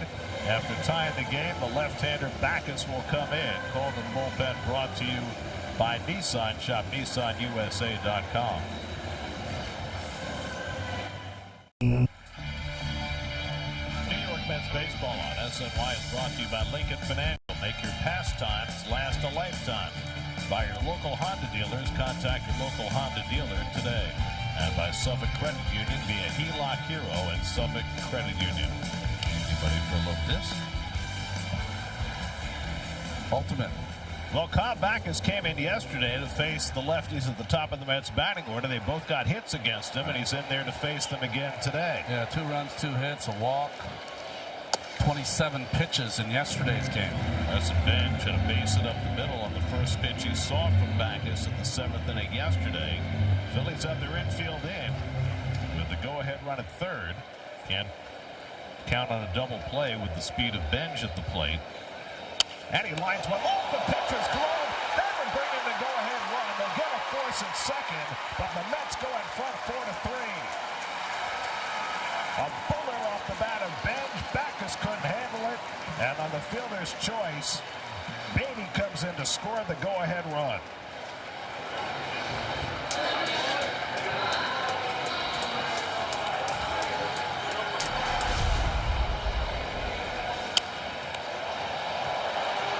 Oh, you saw Turner. Turner would have had that line drive. Everybody has to freeze. Torrens, nothing he can do. Nothing that he can do. Can't get doubled up. So it's a 1-5-4 fielder's choice. Mets have the lead for the first time, and now Juan Soto, who tripled against Backus in yesterday's game. Soto's walked twice today, grounded out 0 for 1. See the expression on Turner's face at short. He was lined up to catch that line drive up the middle. All the runs in this inning charged to Chase Shugart. He's now pitcher of record on the short side. Kodai Senga is the beneficiary. Senga's already given the Mets 2 scoreless innings, worked out of a huge jam in the last half inning. And now the Mets cashing in. Insect timeout there for Soto. He knows all about the gnats. Those pesky gnats. Dribble or foul. That came off his leg, a foul ball. Well, there's Juan's triple yesterday. Just a bullet off his bat. RBI triple.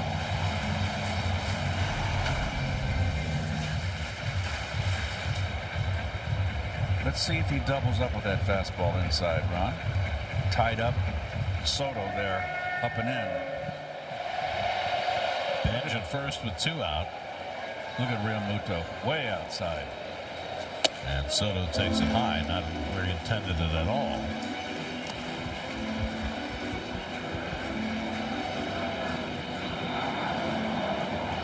He's nobody up in the Mets bullpen, so Senga's going to be going back out there for the 7th. 1-2 from Backus to Soto. And one laces one into right field for a base hit. James pulls in at second. Soto's aboard for the 3rd time today. And Bo Bichette will come up against the lefty with 2 men on. Well, I'm telling you, he is Soto. Another tough side armor, not easy. 2 for 2 and 2 rockets. I mean, just impressive.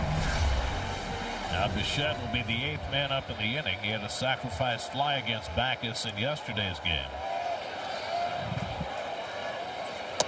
Backus coming right back out today after throwing 27 pitches and getting hit hard in yesterday's game.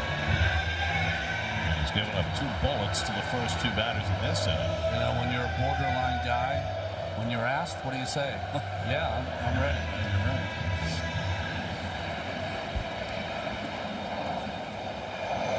Bichette flies one out to right center. Over in the gap goes Crawford.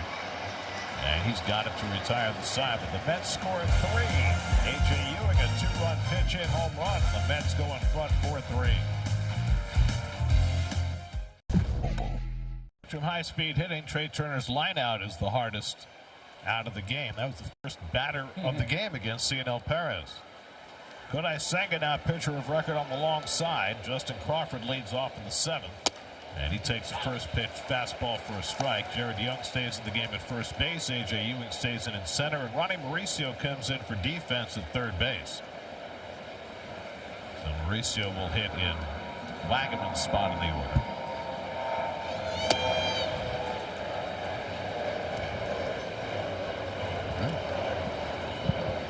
Andy Green using that bench. They all executed for him, giving the Mets the lead. Senga worked a 1-2-3 fifth, gave up a walk and a double to start the 6th, but was able to work out of it with a couple of strikeouts, and now he has the lead.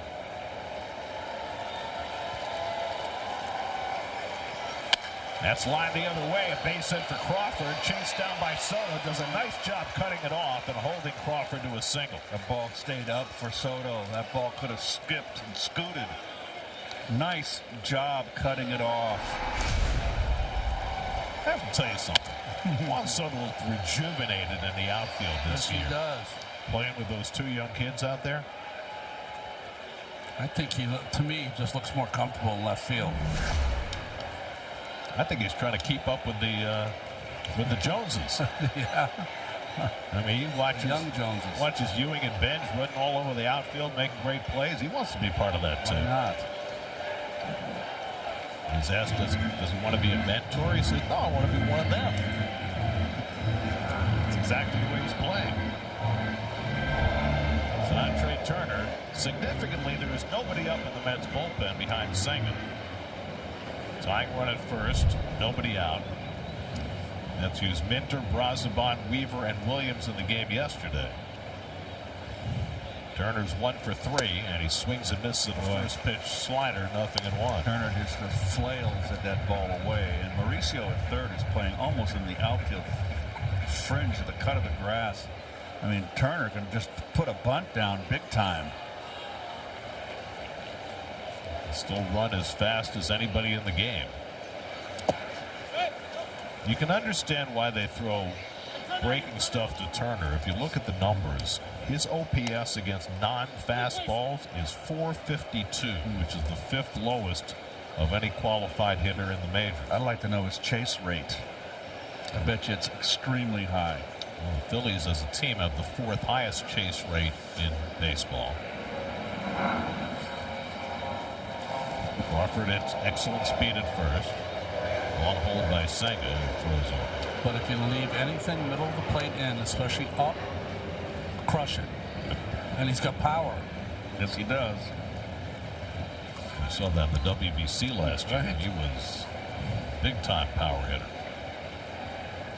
Crawford has 9 steals, got a pretty nice lead. And Turner fouls away a fastball, and it's 1-2. Schwarber and Harper to follow. It's a huge batter for Senga here in the 7th, trying to nurse a 1-run lead. And he's the pitcher of record on the long side, Gary. You love that, don't you? Anything to keep Keith happy.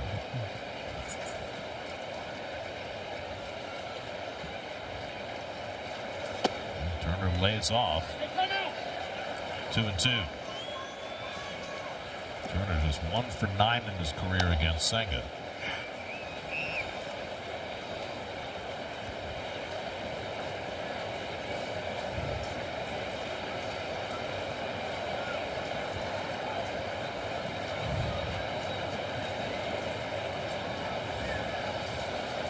Two coming. And he lays off the forkball, and now it's 3-2. Fish weren't biting. He got 2 strikes, and he got. So now it kind of makes me think that he might be vulnerable inside, but I would go right back with it, Ronnie. Yeah, he's got a little different approach, right, with 2 strikes. But still, I wouldn't give him a fastball. Crawford at first, nobody out. 3-2 to Turner. Not running, and Turner pops one up behind third base. Mauricio and Bichette, and it's beyond their reach.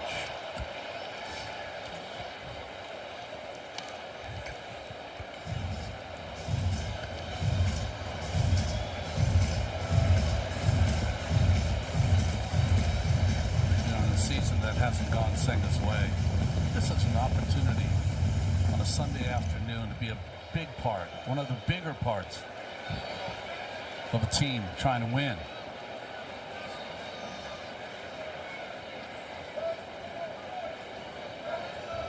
Old 3-2, fouled off. A cutter that time on 3-2. Tried to use the pitch clock to his advantage. Turner having already used his timeout, he tried to get him flat-footed.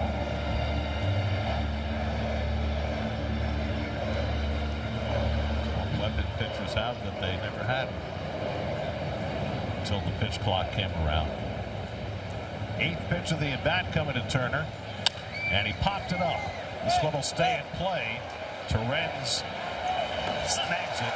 1 out. Big out for Senga after a long battle with Turner. Oh, he's got the next 2 guys are big outs too. Yeah, that was a big out. Well, this is the biggest hill to climb right now. Yeah, the next 2 hitters. Yeah. Well, he's had Schwarber's number. He struck him out in the 5th. Schwarber's now 0 for 9 against Senga.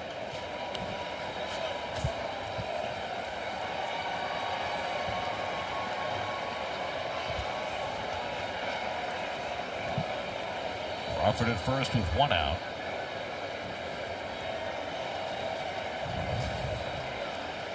Schwarber's 1 for 3 on the day. And tried to lay off the forkball and stopped it in time, ball 1. He was called out on a check swing in the 5th inning that made him unhappy. Schwarber 2 for 9 in this series, 2 singles after a rollicking series against the Mets in Philadelphia. And a good forkball there. A ball and a strike. Since he got in trouble that last inning, his ghost fork has looked like it did in his rookie season.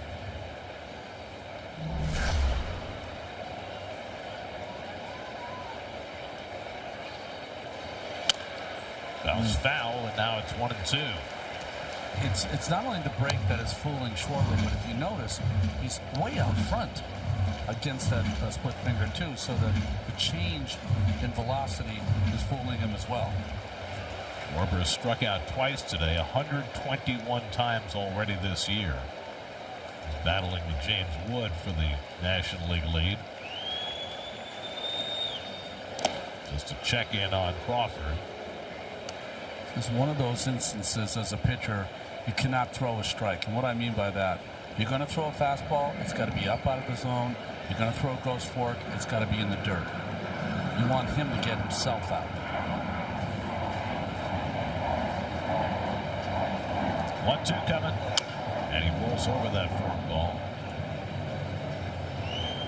So he's thrown 4 in a row. And he's getting it over. I mean, if he can get these 2 guys out, this could be a watershed moment for Mr. Senga. Yeah, you feel it too, right? Yeah, it really could. Then it becomes a big part. Andy Green said it today. He could be a huge piece for us going forward. Already got one feather in his cap in the last inning, working out of a jam. 1-2 to Schwarber, and a high fly ball deep right center field. Back goes Ewing to the warning track, back at the wall, and it's out of here. Kyle Schwarber wins the battle. His 30th home run of the year, flips this game and puts the Phillies in front 5-4.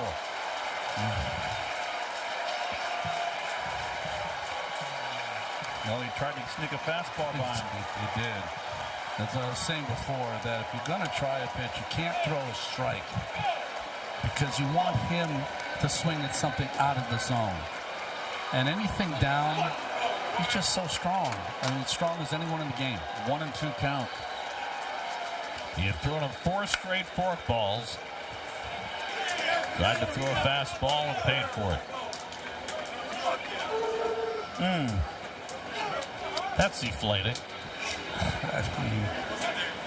That's his 30th home run, right? Yep. I mean, he's just good. I don't know what to say.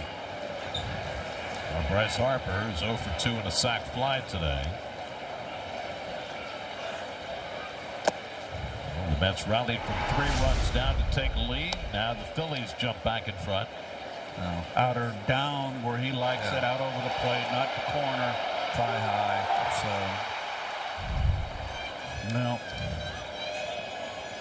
Still a lot of game left. Harper swings over the forkball, and it's 1-1. He's got that compact swing.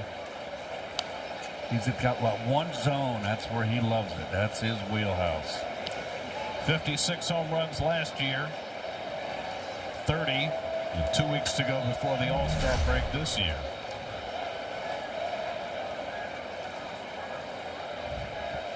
By the way, speaking of home runs before the All-Star break, you check out what Hunter Goodman has done. The Colorado catcher had 3 home runs last night, has 25 before the break. First National League catcher since Johnny Bench. Oh, wow. Swing and a miss at a slider, and it's 2-2. 25 and 83 games. Maybe he is Cal Raleigh this year. Yeah.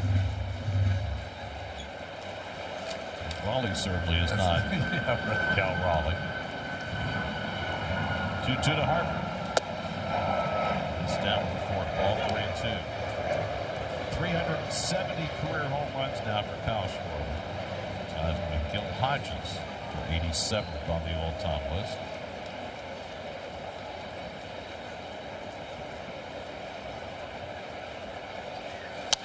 Harper fouls away of Cutter.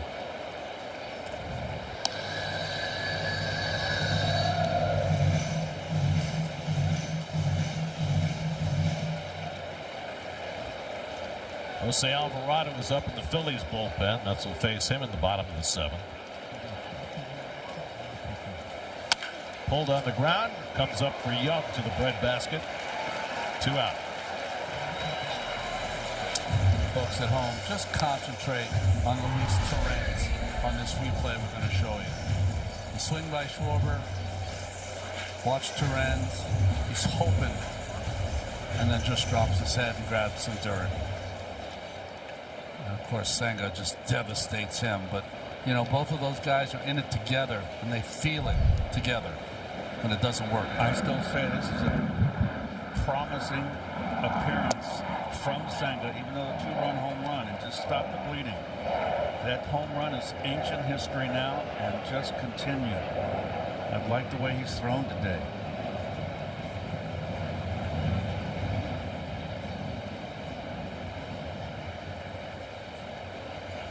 You hope that that's the case, but it's hard to ignore the fact that he's now given up 10 home runs in 31 innings this year. Yeah. Every time he makes a mistake, the ball's out of the yard. You have those kind of years. It's like Diaz's first year in New York. Remember that? He Yes. 15 home runs. Yes. It was a couple of years ago. Garrett Cole was having one of the most fantastic years, and he's had plenty of them.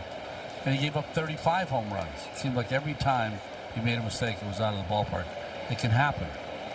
Bowman's been on base 3 straight times, a single, a double, a walk. Chops one out to short. Nice big hop for Bichette to handle. That retires the side, but Kyle Schwarber puts the Phillies back in front with a 2-run homer, his 30th. Tomorrow, it's a homecoming. We don't care who cures cancer. We. It's out of here! Out of here! As Dribble Cabrera wins it for New York! A 3-run walk-off home run! On a night of comebacks, as Dribble Cabrera provides the final jump as the Mets leapfrog to a 9-8 victory. That was a huge part of the Mets' run to the postseason in 2016. They wound up with the wild card that year, in part because of Asdrubal Cabrera's heroics. Mets memories presented by Prevagen. Mets are hoping for some more heroics today. They've already come from 3 runs down to grab a lead. Now they're a run behind as they come to bat in the bottom of the 7th. And they'll go up against their old nemesis, Jose Alvarado, in the bottom of the 7th. Oh, they've gotten to the back of their bullpen now with a lead. With Alvarado, Kirkering, and then, of course, Duran, who's just one of the premier closers, but they're not there yet. Well, the Mets saw Alvarado the first game in Philadelphia. They've not seen him since, and they got to him. They scored 3 runs in the 7th inning of that game to secure themselves a victory. He has been hit pretty hard this year. He has. Look at that whip. Opponent's OPS. Still gets the strikeouts. Got that hard, sinking fastball. That slurve slider that he uses. He's a power pitcher. Ronnie Mauricio will be up for the first time batting against Alvarado. Mauricio came in for defense in the last inning. Ronnie started the first game of this series, went 0 for 3. And that first pitch goes to the backstop. Watch out for the bull. Ball 1. I have to say, I never understand that. I never threw a ball back to the backstop. Never did. How can you do that? I mean, on a bounce or something. But you know what I mean? I never did that in high school myself. When I was on the slab. I have trouble picturing you as a pitcher. Oh, hey, I had a good fastball. Had a sweeping sidearm to the left-handers, sweeping breaking ball.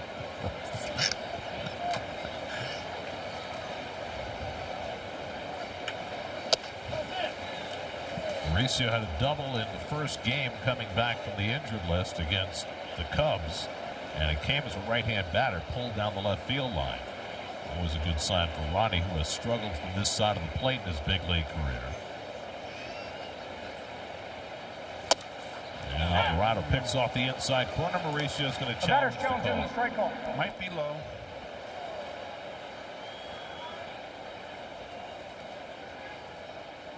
And it's a ball by... New York has 1 remaining. That turns 2-2 into 3-1. It's a big call. Leading off in the 7th in a 1-run game. Alvarez on deck, then Jared Young. And Mauricio takes a strike, and it's 3-2. Ronnie doesn't do much walking. In fact, he has not drawn a walk this year through his first 40 big league at-bats. And he goes down swinging on the fastball. And Alvarado has a strikeout to start the bottom of the 7th. Oh, Mr. Alvarado, he can throw 100 miles an hour. I mean, he can let it fly.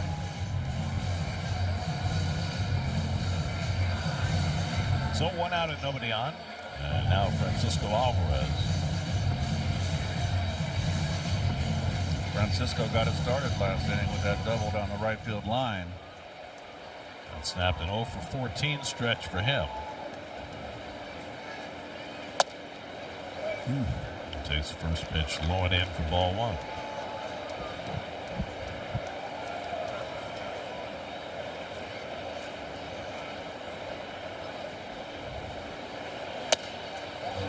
Fastball upstairs, 2-0. Alvarez looking for his first ever hit against Alvarado. He's 0 for 5 against him.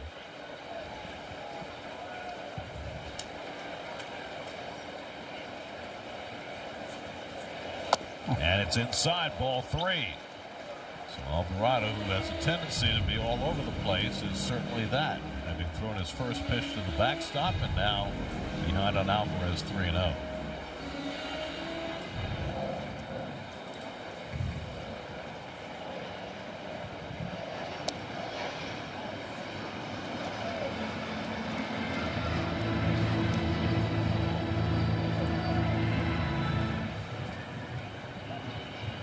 Jared Young on deck, 3-1 to Alvarez. And Francisco carves one foul, 3-2.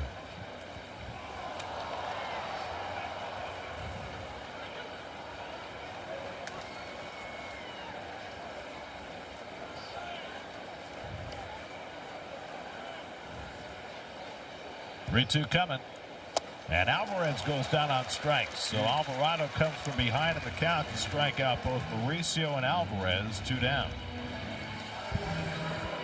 Well, that big uppercut swing.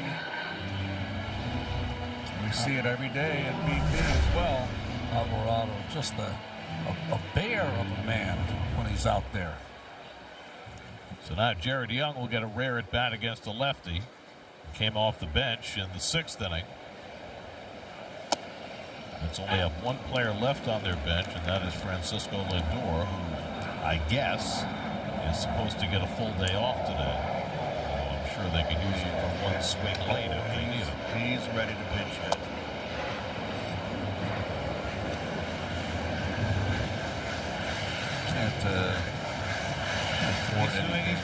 He's doing calf raises. Okay, yeah. He's ready. Testing out that calf.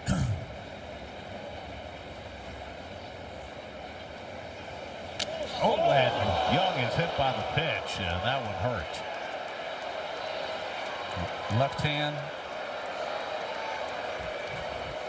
Well, Alvarado has a tendency to spray the ball around, and he does to Jared Young and smacks him with that pitch.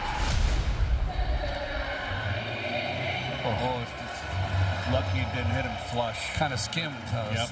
Still hurts, but no, it certainly hurts. And a lot of hitters, that's why they wear that protective kind of that goes over their hand. Try to stay away from that.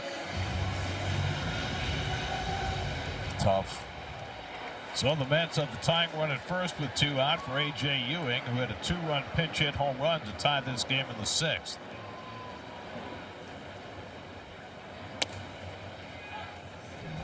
Well, here it is, the big blow right here.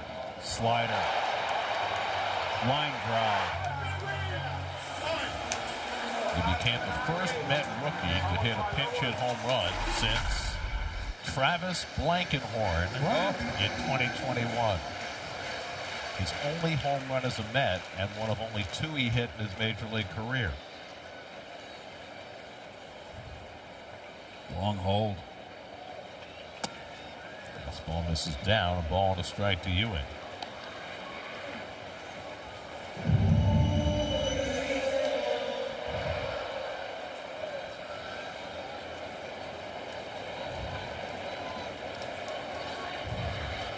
And Ewing chops one up the line. Alvarado off the mound, fires wide.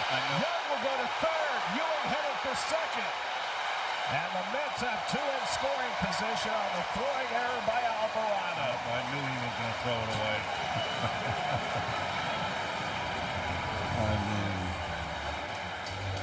They will give Ewing credit for a hit, and then the error by Alvarado moves the runners to second and third. There are certain pitchers that should never throw the ball. Just put it in your back pocket and pitch with the bases loaded. I mean, he threw a changeup. God almighty, jeez. I'm over here. So now Brett Beatty will get an opportunity with the tying and go-ahead runs in scoring position. The 7th spot in the Mets batting order has been golden today.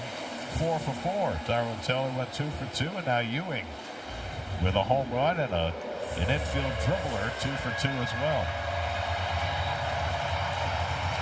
Well, there was a time to possibly use Lindor. This could be it, and Andy Green going to stay with Brett. Beatty has walked each of his last 2 at-bats.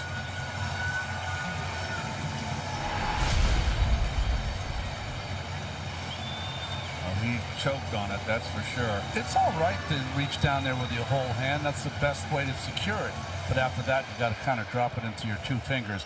In his defense, that is not an easy play for a left-hander. Good. Always tough. Now Beatty. Basic could give the Mets the lead. And he takes the first pitch cutter for a strike, 0-1. Beatty's 0 for 4 in his career against Alvarado.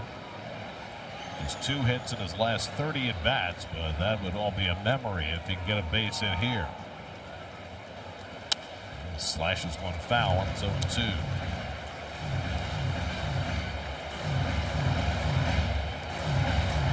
Marsh, pretty shallow in left field.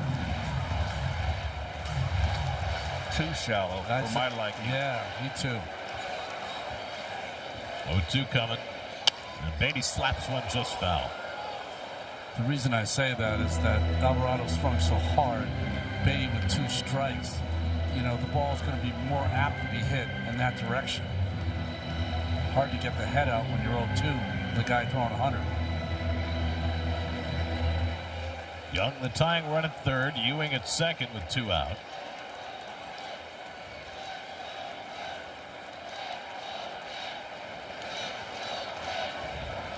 And that's in the dirt, and Real Muto does a really nice job sliding across to block it. Wow.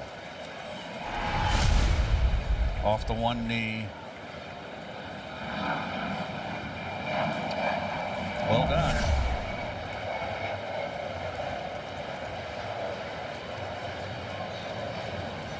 23rd pitch of the inning now for Alvarado.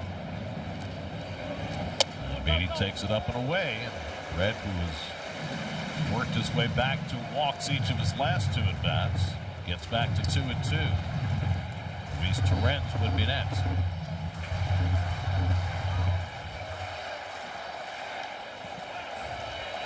Two coming.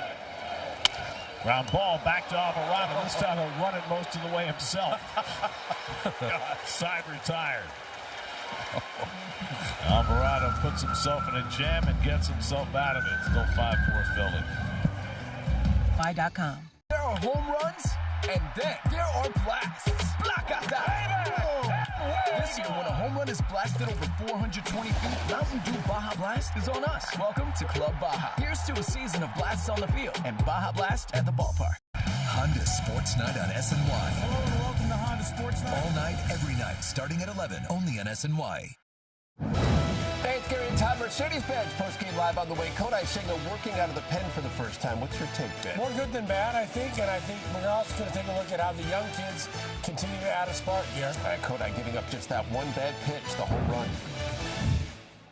And Senga's still out there for the 8th inning, trying to keep this a 1-run game. Brandon Marsh had a double against Senga his last time up in the 6th, 2 for 3 on the day. Takes a knee-high fastball for a strike, 0-1. Phillies scored 3 runs in the 3rd. Marsh drove in the 3rd with a base hit. Mets went in front with a run in the 5th, 3 in the 6th. Schwarber's 2-run homer flipped it in the 7th. Forkball there by Senga, and he's ahead on Marsh 0-2. JT Realmuto and Bryson Stott to follow. There's nobody up behind Senga, who's working his 4th inning of relief. Meanwhile, Ryan Kirkering is getting ready in the Phillies bullpen. Alvarado somehow survived. A little bit of everything.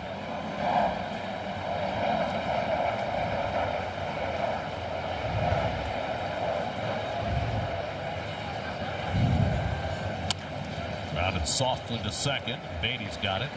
Throws out Marsh, one away. I mean, in that inning, Alvarado had an errant throw from 60 feet 6 inches. Yeah. He hit Jared Young.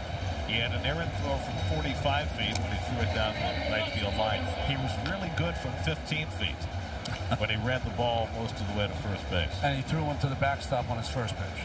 So you get a little bit of everything with Alvarado. Here's Realmuto, who's 0 for 3, a couple of strikeouts today. Senga fanned him in the 6th with runners at 2nd and 3rd. And he lines one the other way for a base hit. So Realmuto with just his 2nd hit in this series, a 1-out single. The 4th hit against Senga over 3 1/3. It's funny, remember that when the men were on base, when Senga struck him out, Realmuto back in the 6th was all splitters. Here he comes after him with a fastball. Yeah, he's just trying to get ahead. First pitch fastball, right? It was down. Bryson Stott is 1 for 3. He grounded out against Senga with the infield in the 6th. And Stott takes a fastball on the outside corner. Honda Sports Night comes your way tonight at 11. The entire day in baseball and much more. Honda Sports Night tonight and every night on SNY.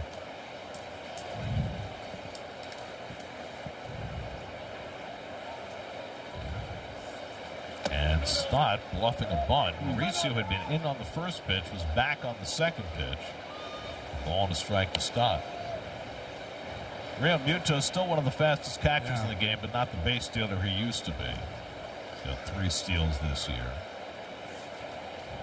Phillies 5 runs and 10 hits. The Mets 4 runs and 9 hits. We're in the 8th. And Stott lays off the forkball. 2 balls and a strike. I feel like Torrens is the biggest deterrent to Realmuto taking off. He knows the catchers around the league who can peg it. Senga generally does not give up a lot of stolen bases. He's got a lot of movement in his delivery. And foul, and it's 2-2.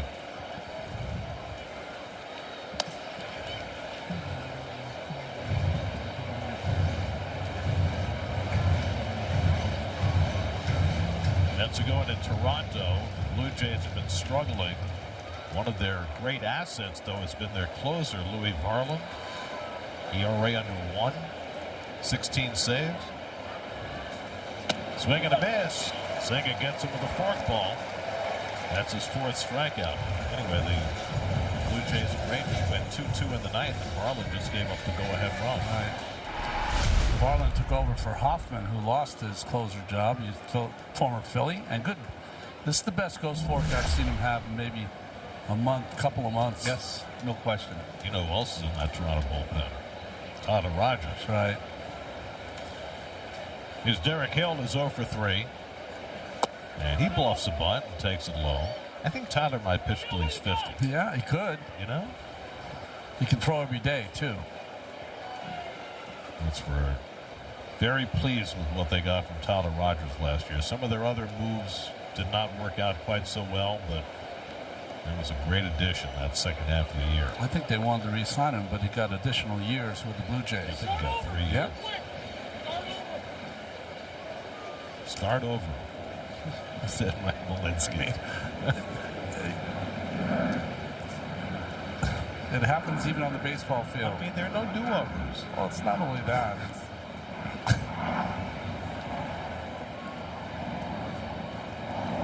Baseball field, you're talking to someone who doesn't speak your language, so you yell louder. It's like that's going to work.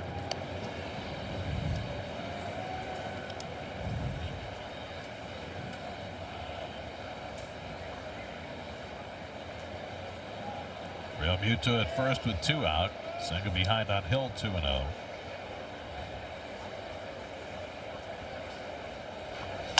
And he taps one back for Kodai. Strong inning for Senga. He's gone 4 in relief. Keeps the Mets within a run as they come to bat in the bottom of the 8th. This July, be at Citi Field as the Mets battle the Royals and the Red Sox. Grab a Mets beach towel, a camo hat for Military Appreciation Night. Resilience. We're feeding America. Learn more at feedingamerica.org. Here we go, Mercedes-Benz postgame live. It could be a team that's going to be tough. Those are really good signs. It's out of here! Trying to get better every single day.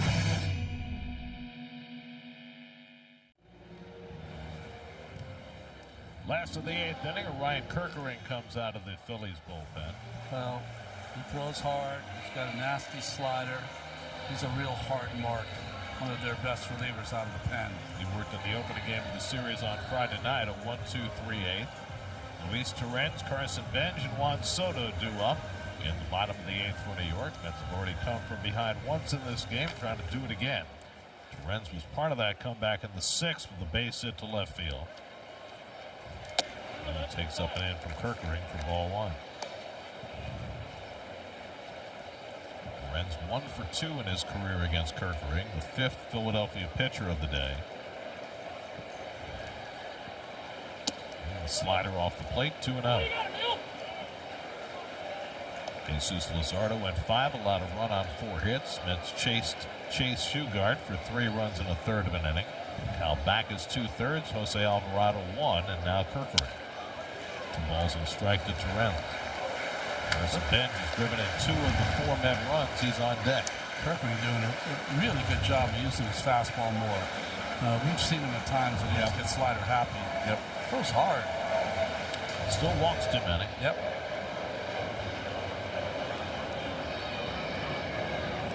And it's up and into Torrens, 3-1. He's got the leadoff man on in 4 of the last 5 innings. Torrens trying to get aboard to start the 8th. And Luis swings through the fastball, 3-2.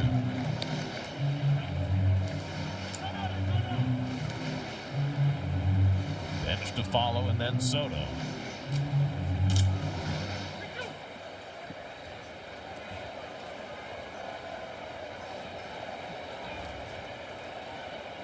Three-two coming, and it's too high. Ball 4, and Torrens is aboard to start the 8th.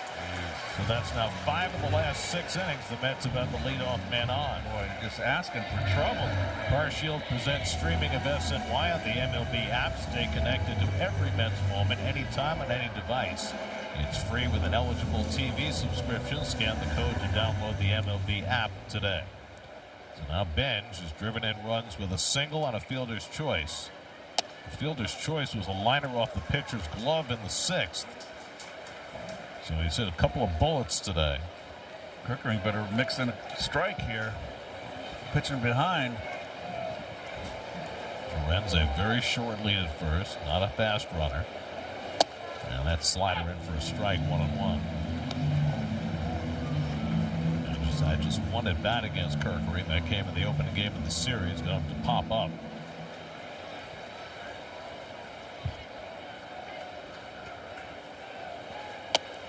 And that bends in for a strike, and it's 1-2. Went to the breaking ball to the young rookie hitter.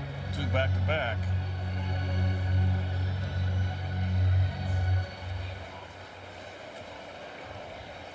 Soto on deck. And Benj takes a fastball upstairs, 2-2.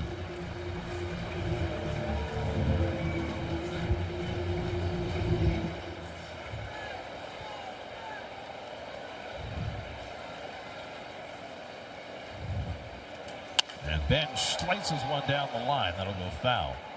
Well, looking at Lindor in the dugout, he does not look as though he is preparing to enter this game at any point.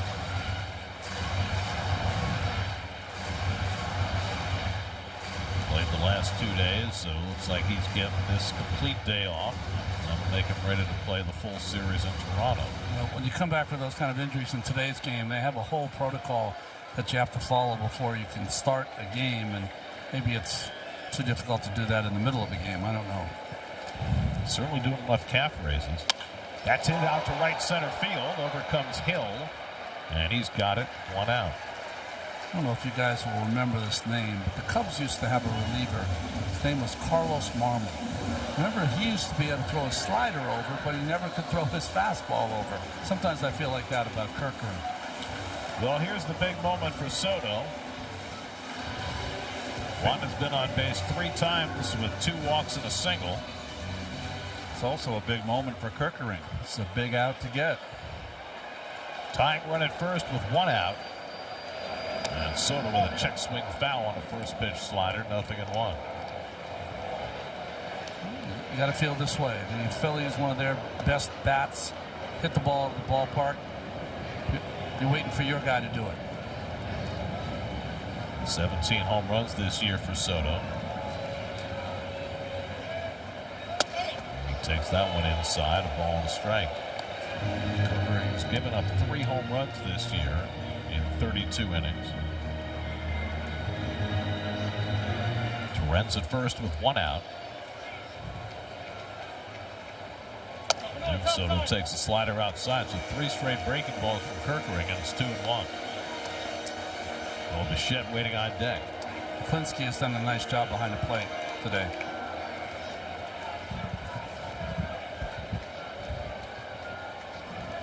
Soto finally gets a fastball, but it's down, and now it's 3-1.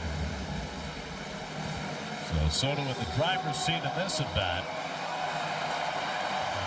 He's actually throwing 4 straight balls. A check swing on a slider that hit his bat, and now 3 straight out of the strike zone. 3-1 breaking ball, Keith. We're going to find out. That fastball in the dirt was not good. 3-1 coming. And the slider misses high, ball 4, and the Mets have 2 men on. So 2 walks in the inning, bracketing the fly ball. And the Mets have the tying and go-ahead runs on base with Bo Bichette coming up. I just see too much. It just seems to me pitchers are pitching scared against Soto. Soto on base for the 4th time today. So now Bichette, who's 1 for 4. Torrens the tying run at second. And that's low and away with a first pitch fastball. So he's buried a couple of fastballs down.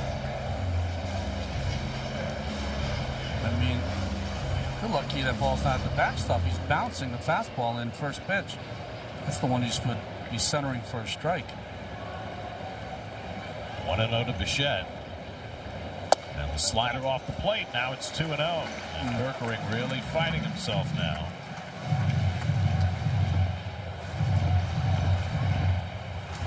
Bichette leads the Mets in RBIs with 46. He's got the tying run at second, the go-ahead run at first with 1 out. Okay. Great. You're trying to find the plate, and now your pitch com doesn't work. I always feel like when it gets in these circumstances, it's almost like gamesmanship. Let's take a pause. Just trying to buy himself a break. Let's take a pause. Let's get a new pitch com, regroup, throw a strike. Brooks Raley is up in the Mets bullpen with at least Schwarber and maybe Harper coming up at the top of the ninth.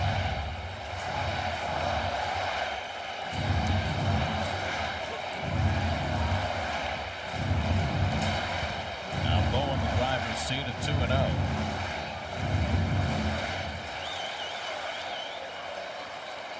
And Bichette takes low and away. Another fastball out of the strike zone, and it's 3-0. Inside? No, definitely not. You got Ronnie Mauricio on deck. Right. Hard to double up. And Bo takes ball 4, and the bases are loaded on 3 walks. Kerkering has put himself in the soup, and now Ronnie Mauricio has a chance to provide some heroics. They're playing back as they should for 2. Only infielder in is going to be Bohm at third base on the cut of the grass. Mauricio struck out in his only at bat in the 7th. Bases loaded, 1 out. And Ronnie takes it high for ball 1. You need some patience from Mauricio here. Sometimes that's hard for him to come by. Let her rip right here. Let her rip. I feel the same way. And Ronnie flies one on the infield. Infield fly rule is called. Scott camped under it. 2 out. Big out for Kerkering as he gets the pop-up. And that leaves the inning in the hands of Francisco Alvarez.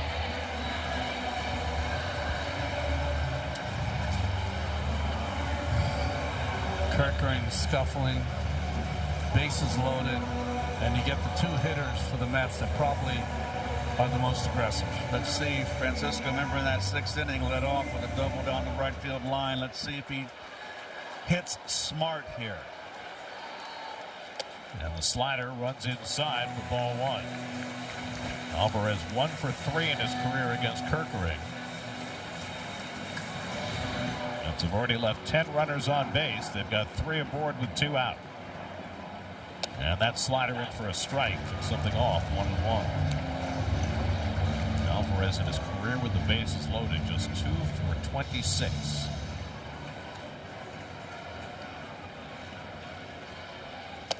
Swings through the fastball, and it's 1-2. Just need a base hit here. Can he cut down his swing with 2 strikes? I don't know if he has that 3/4 swing, Gary.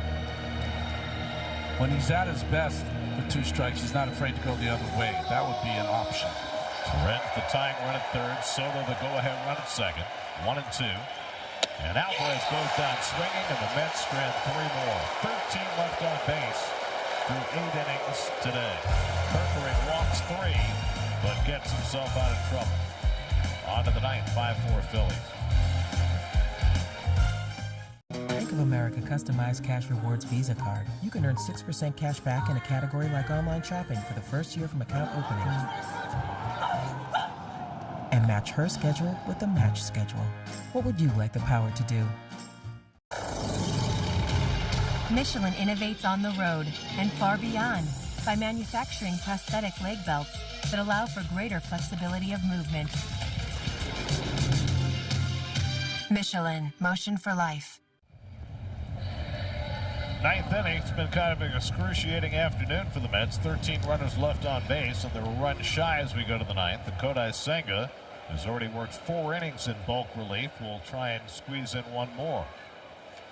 Again, 9-1-2 in the batting order. Brooks Raley had been up in the bullpen, but I guess only in case the Mets tied or took the lead, as he has sat down. Justin Crawford leads off in the 9th for the Phillies. And he pops one up. Bichette retreating into shallow left center. In comes Soto to call, and Soto's got it. 1 pitch, 1 out for Senga in the 9th. You got Turner and Schwarber coming up. In the bottom of the 9th, the Mets will have Young, Ewing, and Beatty to bat against Joan Duran, who's getting ready in the bullpen. We saw Duran in the opening game of the series, and he was rather overwhelming. Turner's 1 for 4 in this game, and a base hit, stole a base, and scored a run in the 3rd.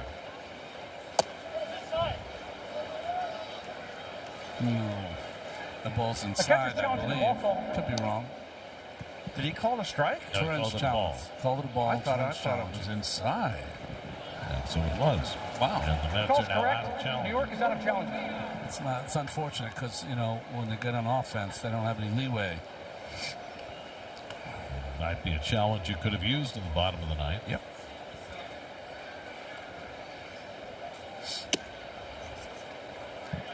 To Turner with Schwarber on deck. It was Schwarber's 2-run homer off Senga in the 7th to turn this game around.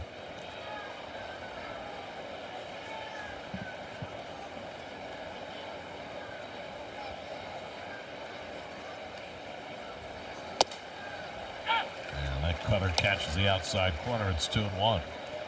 Mets have used just 3 pitchers today. Cianel Perez was the opener, worked a 1-2-3 first. Tobias Myers gave up 3 runs in 3 innings.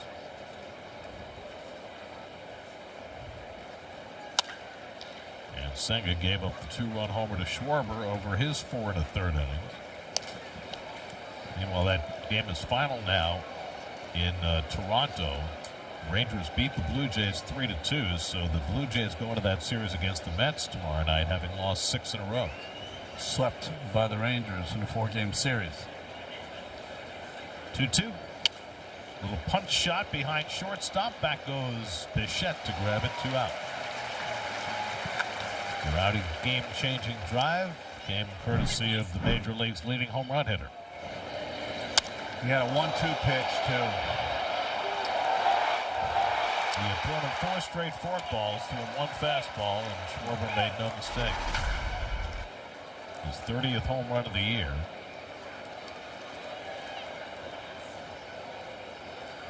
And his first ever hit against Senga.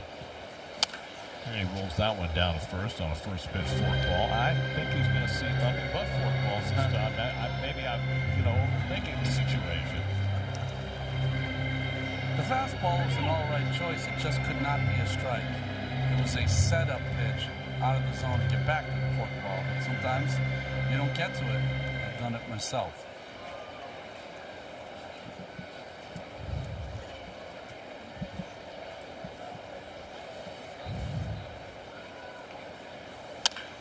Bounce down to first, giving ground is Young. Senga gets over to cover, catches the perfect toss to retire the side.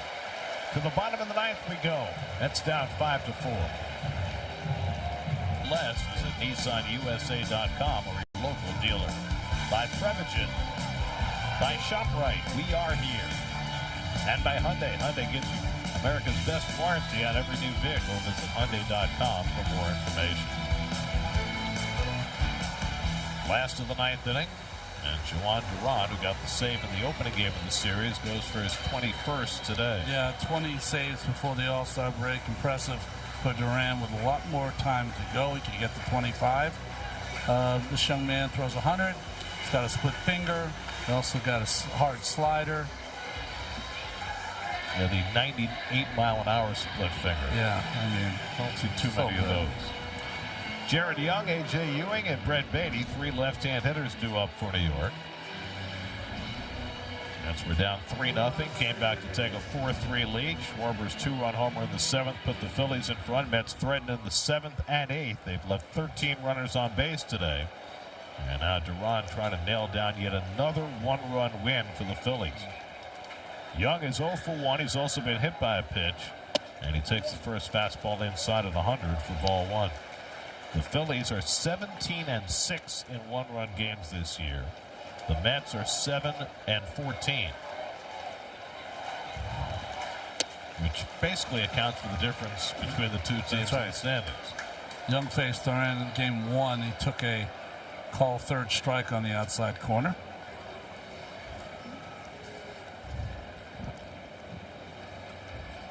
Mets did get a hit against Duran on Friday night. That was Lindor who pulled one down the line that was initially ruled foul, and that was changed to a single.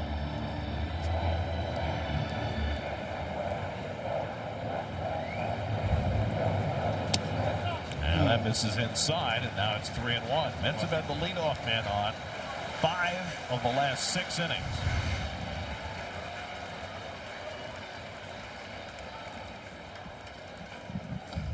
Ewing on deck, and Young pops one up. Turner retreating. 1 out.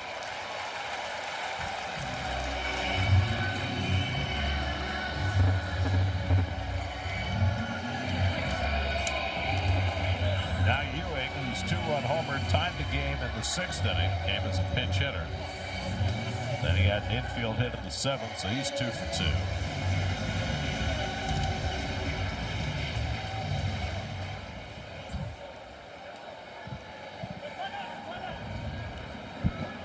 Does not walk many, only 5 walks in 28 innings. But then again, the Phillies' whole staff doesn't walk many, but they've walked 7 today. They certainly have.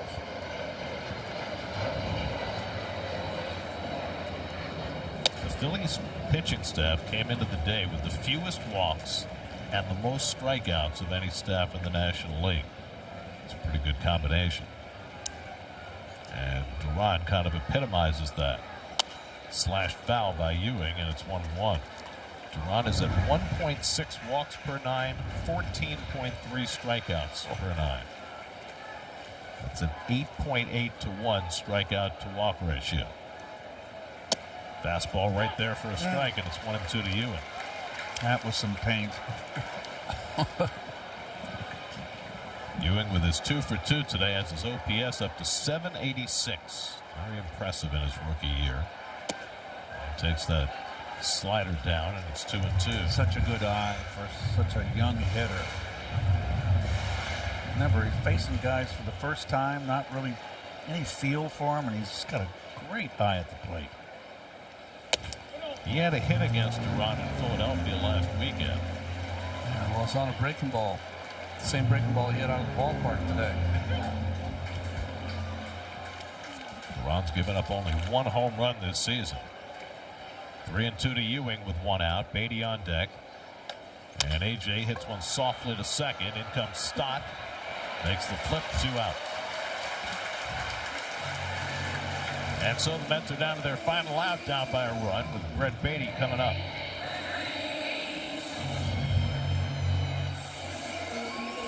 Beatty's drawn a pair of walks today, scored a run, otherwise 0 for 2.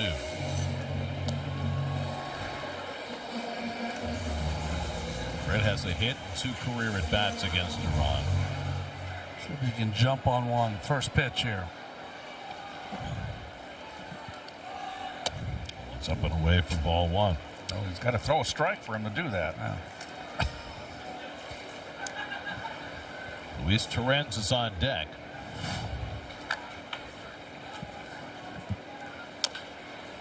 The way that the last few innings have been managed, it's abundantly clear that Francisco Lindor is not available in any role today, sitting out after starting 2 straight games. Yeah, if there ever was a time to pinch hit him today, it would have been with Mauricio off. Right. We never saw him leave the dugout to go down and take any swings or warm up. And as Ronnie said, there's a process when you're coming back from an injury to prepare to come into a game, and he might just have been too involved for him to indulge in that. So basically, Andy Green was working with a 3-man bench today. Right. And he used them all. 2-1 to Beatty. And Brett takes outside, so Duran for the second time in this inning has fallen behind 3-1. Beatty's already walked twice in this game. A little bit of blast. Why not? 3-1 to Brett. Swing and a miss with that splitter, and it's 3-2. 98-mile-an-hour split-fingered fastball. Something else. Mets are down to their final strike.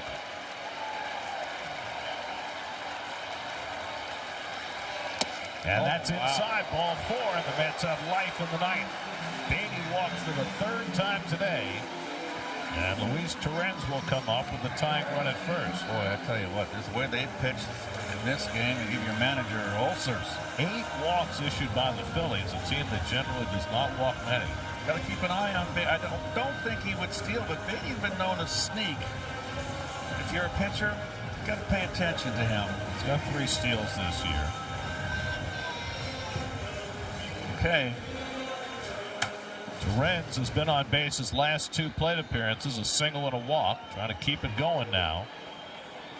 Long ball could win it. And Louis takes a splitter down for ball 1. Bohm right on the line, Marsh off the line. Yep, right fielder. Hill is almost on the right field line. Torrens has 2 hits and 4 career at-bats against Duran. And a check swing foul on another splitter, and it's 1-1. Yeah, this is definitely calls for an old-fashioned guarding the line, Ronnie. Yeah. Good pickup on your part. No doubles. Down the line. Carson Benj would be next. Beatty the tying run at first with 2 down. And Torrens lines one toward right center, but cutting across his hill, he's there. And the Phillies pull off another 1-run victory. The Mets leave 14 runners on base. And the Phillies take 2 out of 3 from the Mets for the 2nd straight weekend, as Kyle Schwarber's 2-run homer proves to be the difference. Well, the Mets try to go with an opener here. Some bulk innings, either from Myers and Senga. Senga gave him the most bulk, but the 2-run home run by Schwarber was just too much late. It's a tough loss today. They're all tough. It would have been nice to have taken this series from the Phillies. 2 1-run losses, and there's your hero of the game right there. 1-2 fastball, 30th home run, the game winner. Well, it was an encouraging outing for Kodai Senga. He gave him just the 2 runs in 5 innings in his first major league relief outing, but he winds up the losing pitcher as the Mets leave 14 runners on base, goes 2 for 16 with runners in scoring position, and the Phillies improved to 18 and 6 in 1-run games this year. The Mets fall to 7 and 15 in 1-run games as the Phillies win at 5-4. Tomorrow we're in Toronto. Sean Manaea opens the series against Trey Savage. Coverage begins at 6:30. First pitch 7:07 tomorrow night from Rogers Center, north of the border, right here on SNY. Now for Keith Hernandez, Ron Garlick, Steve Gelb, and our entire SNY crew, I'm Gary Cohen at Citi Field. After the break, it's Mercedes-Benz post-game live with Gary Apple and Todd Zeal.